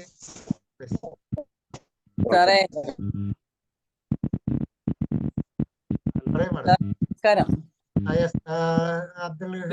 വീഡിയോ കാണുന്നില്ല സാറേ? അയ്യോ, കുഴപ്പമില്ല കുഴപ്പമില്ല. അത് തിരിഞ്ഞു പോയി. നേരത്തെ എന്തോ ചെയ്യുമ്പോ അത് തിരിഞ്ഞു പോയത്. അപ്പൊ സാറേ, ഇതിപ്പം സാറിന്റെ ക്ലാസ് കേട്ടു. ക്ലാസ് കേൾക്കുമ്പോ ശരിക്കും ഞാൻ ആത്മാർത്ഥമായിട്ട് സംസാരിക്കുന്ന ആളാണ്. എനിക്കൊരു കുറ്റബോധം ഉണ്ട്. എന്താ പറഞ്ഞാല്, ഹസ്ബൻഡ് അസിസ്റ്റന്റ് കമാൻഡന്റ് ആയിട്ട് പെൻഷനായ ആളാ. ചെറുപ്പം മുതലേ അവരെ വീട്ടിൽ കൃഷിയുണ്ട്. അതുകൊണ്ട് ആ കൃഷിന്റെ കാര്യങ്ങൾ അന്ന് മുതൽ ഇന്ന് വരെ തുടരുന്നുണ്ട് എന്നുള്ളതാണ് സത്യാവസ്ഥ.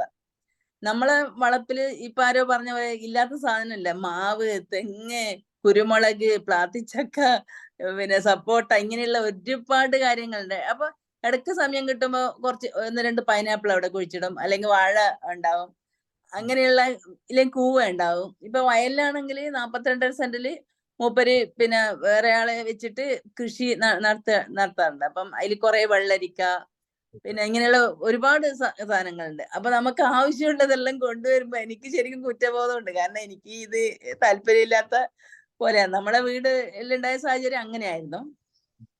ശരിക്കും ഇങ്ങനെ ഇത് കഴിക്കുന്നോണ്ടുണ്ടല്ലോ സാറേ വളരെ ഗുണമുണ്ട്. സാറ് പറയുന്ന പോലെ ഇപ്പൊ സാറ് പറയുന്ന പോലെ തന്നെ എത്ര ആൾക്കാരാ സാറേ ക്യാൻസർ ആയിട്ട് മരിക്കുന്നത്. നമ്മുടെ ഇവിടെ കുറെ ആൾക്കാർ ചീരകൃഷി ചെയ്യാറുണ്ട്. ചീരക്ക് ഇങ്ങനെ വേണ്ടാത്ത വളങ്ങളൊക്കെ ചേർത്തിട്ട് മനുഷ്യർക്ക് കൊടുക്കുന്നതുകൊണ്ട് കുറെ ആൾക്ക് ഇങ്ങനെ വയറ്റില് ക്യാൻസർ ഒക്കെ പിടിക്കാറുണ്ട്.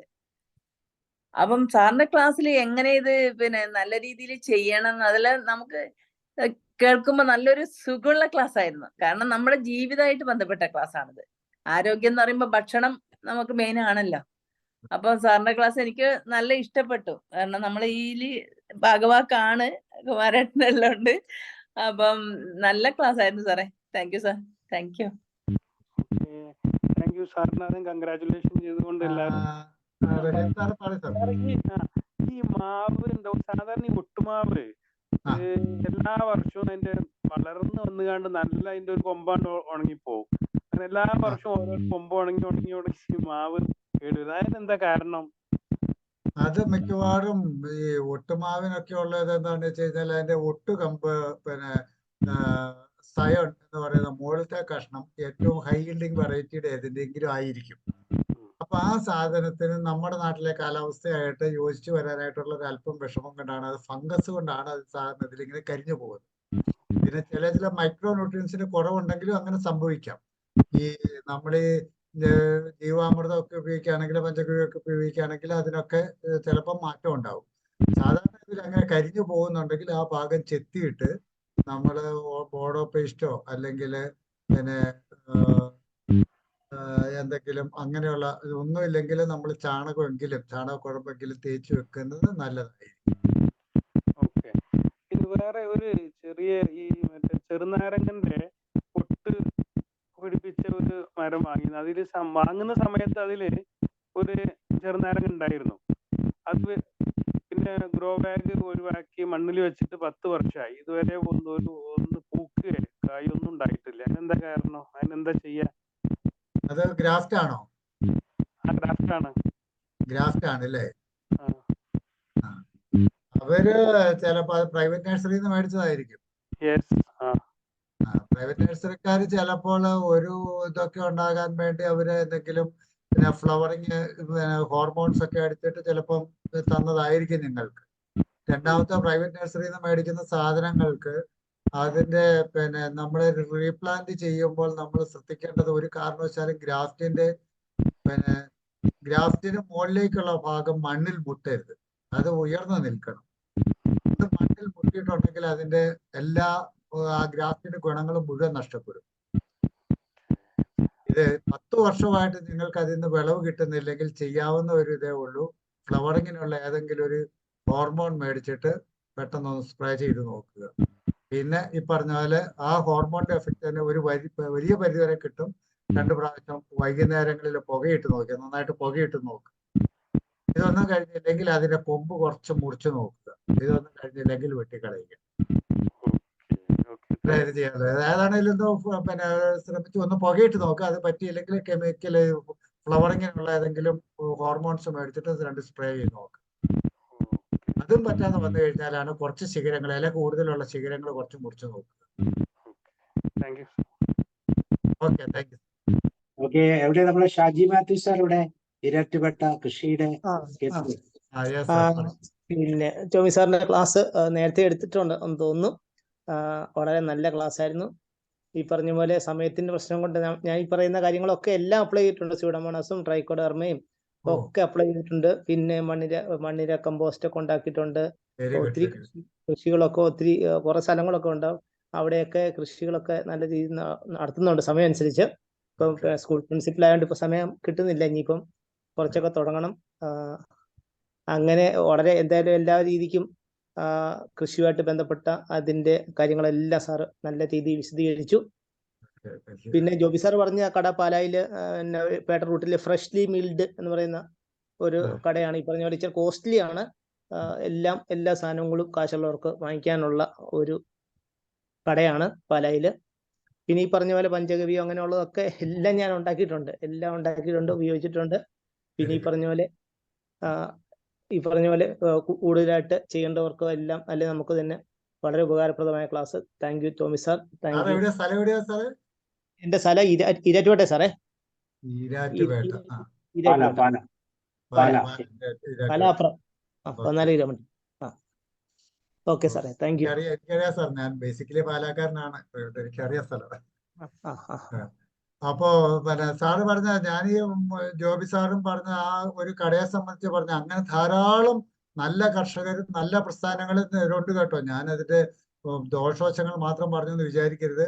ഒത്തിരി ചൂഷണങ്ങൾ ഈ രംഗത്ത് നടക്കുന്നുണ്ട് എന്നുള്ളത് മാത്രമേ ഉള്ളൂ. പക്ഷെ നല്ല രൂപത്തിൽ ഈ പറയപ്പെട്ട സാധനങ്ങളെല്ലാം ഉണ്ടാക്കി കൊടുക്കുന്ന ഒത്തിരി ഏജൻസികളുണ്ട്, ഒത്തിരി പ്രസ്ഥാനങ്ങളുണ്ട്, ഒത്തിരി സംഘടനകളുണ്ട്. നമുക്ക് വിശ്വസിച്ച് ഇപ്പൊ ഈ ഓരോ കാർഷിക പ്രദർശനം ഇപ്പൊ പാലായിൽ നടത്താറുണ്ട്, അല്ലെ ഇപ്പൊ ചൈതന്യയുടെ ഉണ്ട്, അങ്ങനെയൊക്കെ ഉള്ളിടത്ത് പോയി കഴിഞ്ഞാൽ നമുക്ക് എല്ലാത്തിന്റെയും നല്ല നല്ല സാധനങ്ങൾ കിട്ടും. അപ്പൊ ആരോ സംശയം ചോദിച്ചല്ലോ, അപ്പൊ അവിടെ പല സ്റ്റാളുകളുണ്ട്. ഈ പറഞ്ഞ പ്രൊഡക്റ്റുകളെല്ലാം പല രീതിക്കുള്ളതൊക്കെ നമുക്ക് സമയം അനുസരിച്ച് അല്ലെങ്കിൽ നോക്കി മനസ്സിലാക്കി വാങ്ങിക്കാനും ഉപയോഗിക്കാനും ഒക്കെ പറ്റും, അല്ലേ സാറേ? ഓക്കെ, അതെ. അത് അങ്ങനെയുള്ള ഏജൻസികൾ, വിശ്വസ്തമായ ഏജൻസികളാണെങ്കിൽ, ഞാൻ മുമ്പേ ജോബി സാറിനോടാണ് തോന്നുന്നു പറഞ്ഞത്, നമുക്ക് പിന്നെ നഴ്സറി സാധനങ്ങൾ വാങ്ങുന്ന ജോർജ് സാറിനോടല്ലേ, നഴ്സറി സാധനങ്ങൾ വാങ്ങുന്ന നമുക്കറിയാവുന്ന പിന്നെ നഴ്സറികളിൽ നിന്ന്, പ്രൈവറ്റ് നഴ്സറികളിൽ നല്ല സാധനങ്ങൾ കിട്ടും, കിട്ടാതെ ഒന്നുമില്ല. അങ്ങനെ ധാരാളം പ്രൈവറ്റ് ആണ് എന്നുള്ളതുകൊണ്ട് എല്ലാം ദോഷമൊന്നും ഒരിക്കലും പറയാൻ പറ്റില്ല. ജോബി സാറിന്റെ സ്ഥലം എവിടെയാ സാറേ ഇപ്പം? കോഴിക്കോടാണ്. കോഴിക്കോട്. ഓക്കെ സാറേ, ഓക്കെ. കോഴിക്കോട് തിരുവമ്പാടിയാണ് അല്ലേ? തിരുവമ്പാടി, മുക്കം തിരുവമ്പാടി, താമരശ്ശേരി ഒക്കെയാണ് നമ്മുടെ ആസ്ഥാനങ്ങൾ. ഓക്കെ. അപ്പോൾ ഇനി ആരാ പറയാനുള്ള എന്തെങ്കിലും സംശയങ്ങൾ ചോദിക്കാനുണ്ടെങ്കിൽ ചോദിക്കൂ. ഒത്തിരിയും സംശയങ്ങൾ ഉണ്ടാകാവുന്നതാണ്, കാരണം എല്ലാം നമ്മൾ പ്രവൃത്തിയിലൂടെ സജ്ജമാക്കേണ്ട കാര്യങ്ങളാണ്. ഞാൻ ടച്ച് ചെയ്ത് പോയതേ ഉള്ളൂ, എനിക്ക് ഒത്തിരി അതൊന്നും കവർ ചെയ്യാനായിട്ടുള്ള ടൈം ഉണ്ടായിരുന്നില്ല. അത് മതി സാർ, കാരണം ഒരു പേര് മതി. ഇപ്പൊ നമ്മള് ഗ്ലൈക്കോഡർമാന്നോ എന്നൊക്കെ പറയുമ്പോൾ ആ പേരുകൾ താല്പര്യമുള്ളവർക്ക് ആ പേരുകളിലൂടെ കടന്നുപോയി വളരെ കൃത്യമായിട്ട് കാര്യങ്ങളെ മനസ്സിലാക്കാൻ പറ്റും. ആ കാര്യത്തില് സാറേ, സാബു സാറിനോടും ടോം സാറിനോടും പറയാനുള്ള ഒരു കാര്യം, ഒരു ചാരിറ്റി വർക്ക് പോലെ മാസത്തിൽ 1 മണിക്കൂർ എല്ലാവർക്കും കൂടെ വേണ്ടി ഒന്ന് തന്നാൽ അതൊരു വലിയ ദാനമാണ്, വലിയൊരു ധർമ്മവുമാണ്. അങ്ങനെ എടുക്കാം. അപ്പൊ നമുക്ക് അതാത് സീസണിൽ ചെയ്യാവുന്ന കാര്യങ്ങളെ പറ്റി പറയാം. അതുപോലെ കുറെ ഡൗട്ടുകൾ ഇങ്ങനെ ക്ലിയർ ചെയ്യാം. അവർക്ക് ചെയ്യാൻ പറ്റിയ ഒന്നായി. ഇത് ഭയങ്കര സ്പീഡായി. ഇത് വലിയ സീരിയസ് ആയിട്ട് ഒരു 10 ക്ലാസ് എടുക്കാനുള്ള സബ്ജക്ട് സാർ കവർ ചെയ്തു. അത് തന്നെ ഞാൻ നോട്ട് ചെയ്തതിലും ഒന്നും കാര്യങ്ങളൊന്നും എക്സ്പ്ലെയിൻ ചെയ്യാതെ അങ്ങ് പോവുകയാണ്. തീർച്ചയായിട്ടും ജോർജ് സാർ പറഞ്ഞ പോലെ ഇതിപ്പം ജാനുവരിയാണ് വരുന്നത്. ജാനുവരിയിൽ നമുക്ക് എന്തൊക്കെ ചെയ്യാം എന്നുള്ളതിനെ കുറിച്ച് സാറിനാക്കും എല്ലാ മാസവും നമുക്ക് അങ്ങനെ ഒരു ക്ലാസ് ഇടാം. അപ്പൊ ഭയങ്കര ക്രിയേറ്റീവ് ആയിരിക്കും. ജാനുവരി മാസത്തിൽ, ഫെബ്രുവരി മാസത്തിൽ എന്തൊക്കെ ശ്രദ്ധിക്കണം, എന്തൊക്കെ ശ്രദ്ധിക്കരുത്, നല്ലൊരു ഐഡിയ. കർഷകശ്രീയുടെ ഡയറിക്കകത്തൊക്കെ അങ്ങനെയുള്ള കാര്യങ്ങളൊക്കെ ഉണ്ട് സാറേ. കർഷകശ്രീയില് നമുക്ക് ഇതേപോലെ ഡൗട്ട് ക്ലിയർ ചെയ്യാൻ പറ്റുമല്ലോ സാറേ, കുറെ ഇൻഫർമേഷൻ കിട്ടും. ഇതങ്ങനെയല്ലല്ലോ, ഇത് ആധികാരികമായി വിശ്വസിക്കാവുന്ന സത്യങ്ങളല്ലേ നമ്മുടെ മുമ്പിലേക്ക് കിട്ടണേ. അതെ. തന്നെയല്ല, നമുക്ക് പ്രവർത്തിച്ച് പരാജയപ്പെട്ട, ഇപ്പൊ നമുക്ക് എക്സാമ്പിൾ പറഞ്ഞല്ലോ, ഇപ്പൊ നമ്മള് പഞ്ചഗവ്യമാണെങ്കിലും ഫിഷ് കമ്പോസ്റ്റ്, ഫിഷിന്റെ അമിനോ ആസിഡ് ആണെങ്കിലും ഉണ്ടാക്കി കഴിഞ്ഞാൽ ഇത് അപ്ലൈ ചെയ്യണമെന്നുണ്ടെങ്കിൽ 1 സെന്റും 2 സെന്റും 3 സെന്റും 4 സെന്റും ഉള്ളവരുടെ വീട്ടിൽ കൊണ്ട് ഇത് അപ്ലൈ ചെയ്ത് കഴിഞ്ഞാൽ നാട്ടുകാർ വെച്ചേക്കും. അതുപോലെ സ്മെല്ലുണ്ട്. അപ്പം അതിനൊരു സംവിധാനം, ഇപ്പൊ സാറ് അതിന്റെ എക്സാമ്പിൾ പറഞ്ഞു, ഇങ്ങനെയുള്ളത് പുറത്ത് കടകളിൽ ഇതിന്റെ മറ്റു പ്രൊഡക്റ്റ് ആയിട്ട് കിട്ടും, അതിലിതുപോലെ മണ്ണമില്ല. അപ്പൊ ഇങ്ങനെ നമ്മൾ ചെയ്ത പ്രോസസ്സിന് പറ്റാത്ത സാഹചര്യങ്ങൾക്ക് ഒരു പ്രതിവിധിയും കൂടെ നമുക്ക് ഇതിനകത്ത് കിട്ടും. അതാണ് ഇതിന്റെ പ്രത്യേകത. അതാണ് ഈ കർഷകശ്രീയുടെ നിന്ന് വെച്ച് നോക്കുമ്പോൾ നമുക്കുള്ള ഗുണം എന്നുള്ളത് അതാണ്. കാരണം നമുക്ക് പറ്റിയ അബദ്ധങ്ങളെ കുറിച്ച് പറയാനും അത് മാറ്റാനും അല്ലെങ്കിൽ അതിന് പറ്റിയ മറ്റൊരു രീതി അവലംബിക്കാനും ഒക്കെ തീർച്ചയായിട്ടും ഗുണകരമായിരിക്കും. Thank you sir. ഓക്കെ, നമുക്ക് വേറെ എന്തെങ്കിലും പറയാനുണ്ടോ? Anything else? കീടങ്ങളെ നമുക്ക് നെറ്റ് ഇട്ടാൽ പോരെ? പ്രത്യേകിച്ച് ഈ ടെറസുമലൊക്കെ ആവുമ്പോൾ കുറഞ്ഞ ഏരിയയിൽ ഉണ്ടാവുള്ളൂ. അപ്പൊ വളരെ ചെറിയ കൊതുകുവല ഇടും പോലെയാ സാറേ, കൊതുകുവല ഇടും പോലെ, അത് പ്രായോഗികമല്ല. പ്രയാസ അബ്ദുൽ റഹീം സാറല്ലേ ചോദിച്ചേ? Yes yes. സാറേ അതിനും കൂടെ മറുപടി പറയട്ടെ. നെറ്റ് ഇട്ട് നമ്മൾ പൂർണ്ണമായിട്ട് ഇതാക്കുന്നത് പോളിനേഷനൊക്കെ പലപ്പോഴും ബാധിക്കും. അതുകൊണ്ട് നെറ്റിട്ട്, പക്ഷെ നമ്മൾ പോളി ഹൗസിലൊക്കെ കൃഷി ചെയ്യാറുണ്ട്. അതൊക്കെ ശാസ്ത്രീയമായിട്ട് നമ്മൾ പോളി ഹൗസിലൊക്കെ ഫുൾ നെറ്റ് ഇട്ട് ഒക്കെ ചെയ്യാറുണ്ട്. നമ്മൾ അതിന്റെ ഒരു ഉൽപാദനം എടുക്കാൻ വേണ്ടി അങ്ങനെ ചെയ്യാറുണ്ട്. പക്ഷേ പോളിനേഷനൊക്കെ അത് ബാധിക്കാനുള്ള സാധ്യതയുണ്ട്. നമുക്ക് നെറ്റ് ഇടുന്നത് സാധാരണഗതിയിൽ അഡ്വൈസ് ചെയ്യുന്ന ഒരു ഇതല്ല. പക്ഷെ പോളി ഹൗസിൽ മാത്രം അത് നമുക്ക് അതങ്ങനെയുണ്ട്. ബാക്കി ഷെയ്ഡ് നെറ്റ് ഇടുന്നതും മുകളിൽ മാത്രമേ ഇടാറുള്ളൂ. കൂടുതൽ സൂര്യതാപം ഇന്റൻസിറ്റി കൂടുതലുള്ള സ്ഥലത്ത് ഷെയ്ഡ് നെറ്റ് മുകളിൽ മാത്രമേ, മുകൾ ഭാഗത്ത് മാത്രമേ അഡ്വൈസ് ചെയ്യുന്നുള്ളൂ. സൈഡില് നമുക്ക് നെറ്റിട്ട് ചെയ്യുന്നത് പോളി ഹൗസിൽ മാത്രമേ ഉള്ളൂ. അത് ചില സാഹചര്യങ്ങളിൽ അത് ചെയ്യാം. പക്ഷെ അന്നേരം നമുക്കത് അതിനേക്കാൾ വളരെ ഫലപ്രദമായിട്ട് നമുക്ക് ഈ പറന്നു വരുന്ന കീടങ്ങളെ ഈ മഞ്ഞക്കെണിയും യെല്ലോ ബ്ലൂ കെണിയും ഒക്കെ ഉപയോഗിച്ച് നമുക്ക് വളരെ ഫലപ്രദമായിട്ട് നിയന്ത്രിക്കാം. അതിന്റെ ഒന്നും ആവശ്യമില്ല സാർ. സാറേ ഒറ്റൊരു ഡൗട്ട് ചോദിക്കട്ടെ സാറേ? ചോദിച്ചോളൂ. ഇപ്രാവശ്യം വെള്ളരിക്കാൻ മത്തനും നട്ടിട്ട് അതിന്റെ ഇലകളെല്ലാം പ്രാണി തിന്നിട്ടുണ്ട് സാറേ. തണ്ട് മാത്രമേ ഉള്ളൂ. വെള്ളം ചവച്ച് തിന്നുന്ന എന്താ പറയാ, കാർന്ന് തിന്നുകയാണോ അതോ നീര് കുടിക്കുകയാണോ? അല്ല, ഇലകളെല്ലാം പോയിരിക്കുക. ഒരു ചുവന്ന പ്രാണി. അതിന് പുകയില കഷായം, മണ്ണെണ്ണക്കുഴമ്പ് ഞാൻ പറഞ്ഞില്ല, അതൊക്കെ ഉപയോഗിച്ചാൽ മതി. അല്ലെങ്കിൽ വേപ്പെണ്ണയുടെ ഇത് വാങ്ങാൻ കിട്ടും. പിന്നെ അതിന്റെ മത്തൻ, വെള്ളരി, അങ്ങനത്തെ വെള്ളരി വർഗത്തിൽപ്പെട്ട ഇതിന്റെ എല്ലാം നിലത്തൂടെ പടരുന്ന സാധനങ്ങളാണെങ്കിൽ അതിന്റെ ആ ഓരോ മുട്ടിനും ചിരിച്ചും പച്ചച്ചാണകം ഞുള്ളി വെച്ച് കൊടുത്തു കഴിഞ്ഞാൽ നല്ല കരുത്ത് കിട്ടും, രോഗപ്രതിരോധ ശക്തിയും കൂടുതൽ കിട്ടാൻ സാധിക്കും. അങ്ങനെ ഒരു മെത്തേഡ് ഉണ്ട്. സാറേ, സാർ പറഞ്ഞല്ലോ നമ്മുടെ കൊച്ചിനെ കുറിച്ച്. അപ്പൊ നമ്മള് കണ്ടുപിടിച്ച നമുക്ക് പറ്റിയ ഒരു പ്രധാനപ്പെട്ട ഒരു പ്രശ്നം എന്ന് വെച്ചാൽ, നമ്മള് വെണ്ടയ്ക്ക നട്ട് കഴിഞ്ഞാൽ വെണ്ടയ്ക്ക രാത്രി കഴിഞ്ഞ് നേരം വെളുത്ത് കഴിയുമ്പോൾ വെണ്ടയ്ക്ക മിക്കവാറും പകുതി ഭാഗം തിന്ന അവസ്ഥയിലാണ്. രാത്രി മാത്രമേ ഉള്ളൂ. അത് ഈ ആഫ്രിക്കൻ മറ്റേ ഒച്ചുകൾ പറഞ്ഞ പോലെ രാവിലെ വൈകുന്നേരം 6 മണിയാകുമ്പോഴേ കക്ഷികൾ ഈ മുകളിലേക്ക് കയറ്റം തുടങ്ങി കറക്റ്റ് വെണ്ടയിൽ നിന്ന് അത് കഴിച്ച് ഒരു പത പോലെയൊക്കെ ചിലപ്പോൾ കാണും. അതിനുശേഷം രാവിലെ നേരെ വെളുക്കുന്നതിന് മുമ്പ് കക്ഷികൾ ഇറങ്ങി പോവുകയും ചെയ്യും. നമ്മള് കാണത്തില്ല. നമ്മൾ ഒത്തിരി ദിവസം ഇത് എങ്ങനെ സംഭവിക്കുന്നു. പിന്നെയാണ് രാത്രി നോക്കിയപ്പോഴാണ് ഇങ്ങനെ നിര പോലെ നിൽക്കുക, ഓരോരോ വെണ്ടയിൽ തന്നെ 5-8 എണ്ണം ഇങ്ങനെ കയറി വരുക. പിന്നെ അതിന് നമ്മള് ഉപ്പൊക്കെ വെച്ച് കയറ് കെട്ടിയിടുകയൊക്കെ ചെയ്തായിരുന്നു. ഉപ്പ് വെച്ചാൽ അതിന് ഉപ്പ് വെച്ചാൽ വന്ന് തിന്നൂല, അത് തൊടുകയല്ല. ഉപ്പ് വെച്ചാൽ അവിടെ ഭാഗത്തേക്ക് വരികയല്ല. അതാ ഞാൻ പറഞ്ഞത്. എന്റെ കർഷകരോട് മുഴുവൻ ചെയ്യുന്നൊരു കാര്യം, പച്ചക്കറി കൃഷി ചെയ്യുന്നവര് ടെറസിലാണെങ്കിലും ചട്ടിയിലാണെങ്കിലും ഗ്രോ ബാഗിലാണെങ്കിലും പറമ്പിലാണെങ്കിലും രാത്രി 7 മണിക്കും 9 മണിക്കും ഇടയ്ക്ക് ആ പറമ്പിലൊന്ന് പോകണം. അത് നിർബന്ധമാണ്. അങ്ങനെ ഒന്ന് പോയാൽ നിങ്ങൾക്ക് വലിയ കാര്യമായ കീടനാശിനി ഒന്നും വേണ്ടി വരില്ല. രണ്ടാമത്തതാണ് ഈ ഒച്ചിന്റെ ശല്യം വളരെ കൂടുതൽ പല സ്ഥലത്തും കണ്ടിട്ടുണ്ട്, വ്യാപകമായിട്ട് കണ്ടിട്ടുണ്ട്. അതിനെ ഞാൻ പറഞ്ഞത്, ഉപ്പ് വാരി വെതറരുത്. ടെറസിലൊന്നും ആണെങ്കിൽ വാരി വെതറരുത്. മറ്റേ നേരിട്ട് കണ്ടാൽ അതിന്റെ മേലത്ത് വേണമെങ്കിൽ 2 തുള്ളി ഉപ്പ് നീരം ഒഴിച്ചു കൊടുത്താൽ മതി. അതല്ലെങ്കിൽ ചെയ്യാൻ പറ്റുന്ന ഒറ്റ കാര്യം ഇതേ ഉള്ളൂ, ഒരു ചാക്ക് നനച്ചിടുക. അല്ലെങ്കിൽ ഇച്ചിരി കട്ടിയുള്ള തുണി, ഏതെങ്കിലും സോപ്പും മറ്റൊന്നും ഇല്ലാത്ത കട്ടിയുള്ള തുണി നനച്ചിട്ട് രാത്രിയിൽ അവിടെ ഇട്ടേക്കുക. നേരം എടുക്കുമ്പോൾ അതിന്റെ ചുവട്ടിലുണ്ടോ ഈ സാധനം എല്ലാം ഉപ്പ് നീരുമായിട്ട് പോയിട്ട് തോണ്ടിയിട്ടാൽ സുഖമായിട്ട് കൊല്ലാം. എന്റെ ടെറസിലൊക്കെ ഇഷ്ടം പോലെ ഈ സാധനം ഉണ്ടായിരുന്നു. ഞാൻ ഈ പണി മാത്രമേ ചെയ്യൂ. എത്ര പേരാ ഇതുകൊണ്ട് ബുദ്ധിമുട്ടുന്നറിയോ? ഇങ്ങനെ ഒരു കുറുക്ക് വഴി ഒരു മനുഷ്യൻ പറഞ്ഞിട്ടുണ്ട്. അതൊക്കെ അല്ല സാർ, ഇതിനെല്ലാം പരിഹാരമുണ്ട്. വളരെ ഫലപ്രദമായിട്ട് ഏറ്റവും പലരും ഇപ്പൊ ഞാൻ ഇങ്ങനെയുള്ള പല കാര്യങ്ങളും പറഞ്ഞു കൊടുത്തിട്ട് പലരും കൃഷി ചെയ്തിട്ട് സംഭവിക്കുന്ന ഇതാണ്, വെജിറ്റേറ്റീവ് ഗ്രോത്ത് അങ്ങ് കൂടിപ്പോവും, എന്നിട്ട് ഫ്ലവറിങ് ഉണ്ടാവില്ല.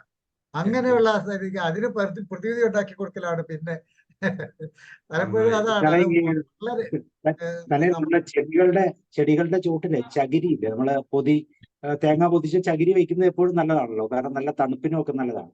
പക്ഷെ ആ സ്ഥലത്താണ് ഈ ഒച്ചുകൾ ഏറ്റവും കൂടുതൽ ഇരിക്കുന്നത്. അതെ അപ്പൊ നമ്മൾ അത് ഭയങ്കര നെഗറ്റീവാണ്. ഈ സാധനം എല്ലാം അവിടെ ഉണ്ടാകും, പെരുകും. അതൊക്കെയാണ് ചകിരി അതിന്റെ അങ്ങനെ ചെയ്യാനായിട്ട് ഞാൻ അഡ്വൈസ് ചെയ്യാറില്ല. ഞാൻ ചെയ്യുന്ന പണി ഇതേ ഉള്ളൂ. ചകിരി പിന്നെ എന്റെ തടത്തിന്റെ ചുവട്ടിലായിരിക്കും ഉണ്ടാക്കുക, മണ്ണിനടിയിലാണ് ഉണ്ടാകുക. ചകിരി മണ്ണിനടിയിൽ. അത് പഴകിയ ചകിരി വേണം. പുതിയ ചകിരി ആകുമ്പോൾ അതിനകത്ത് ലിഗ്നിൻ എന്ന് പറയുന്ന ഒരു സാധനമുണ്ട്.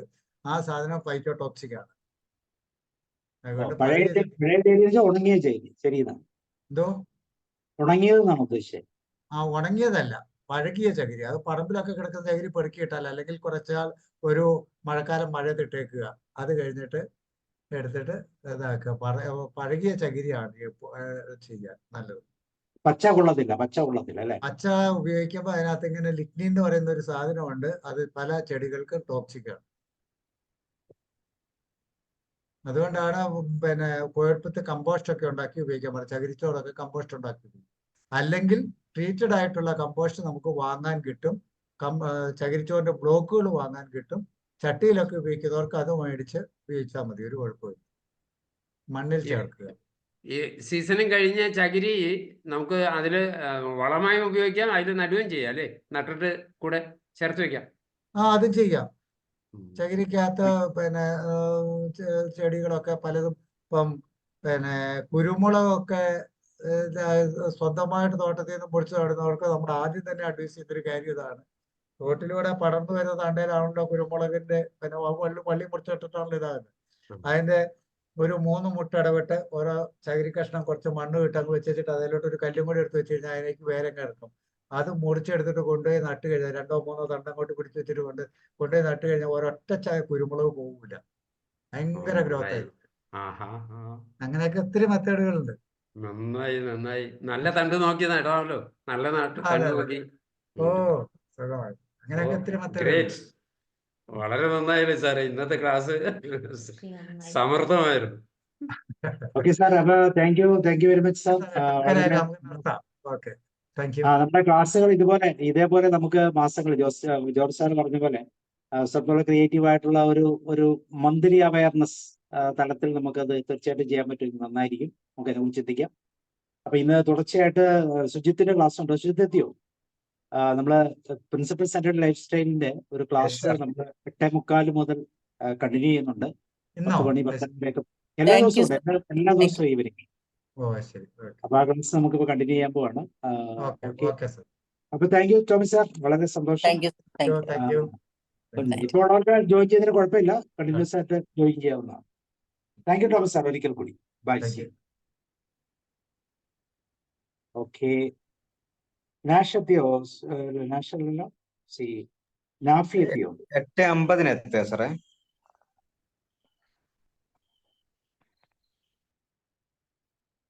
8:40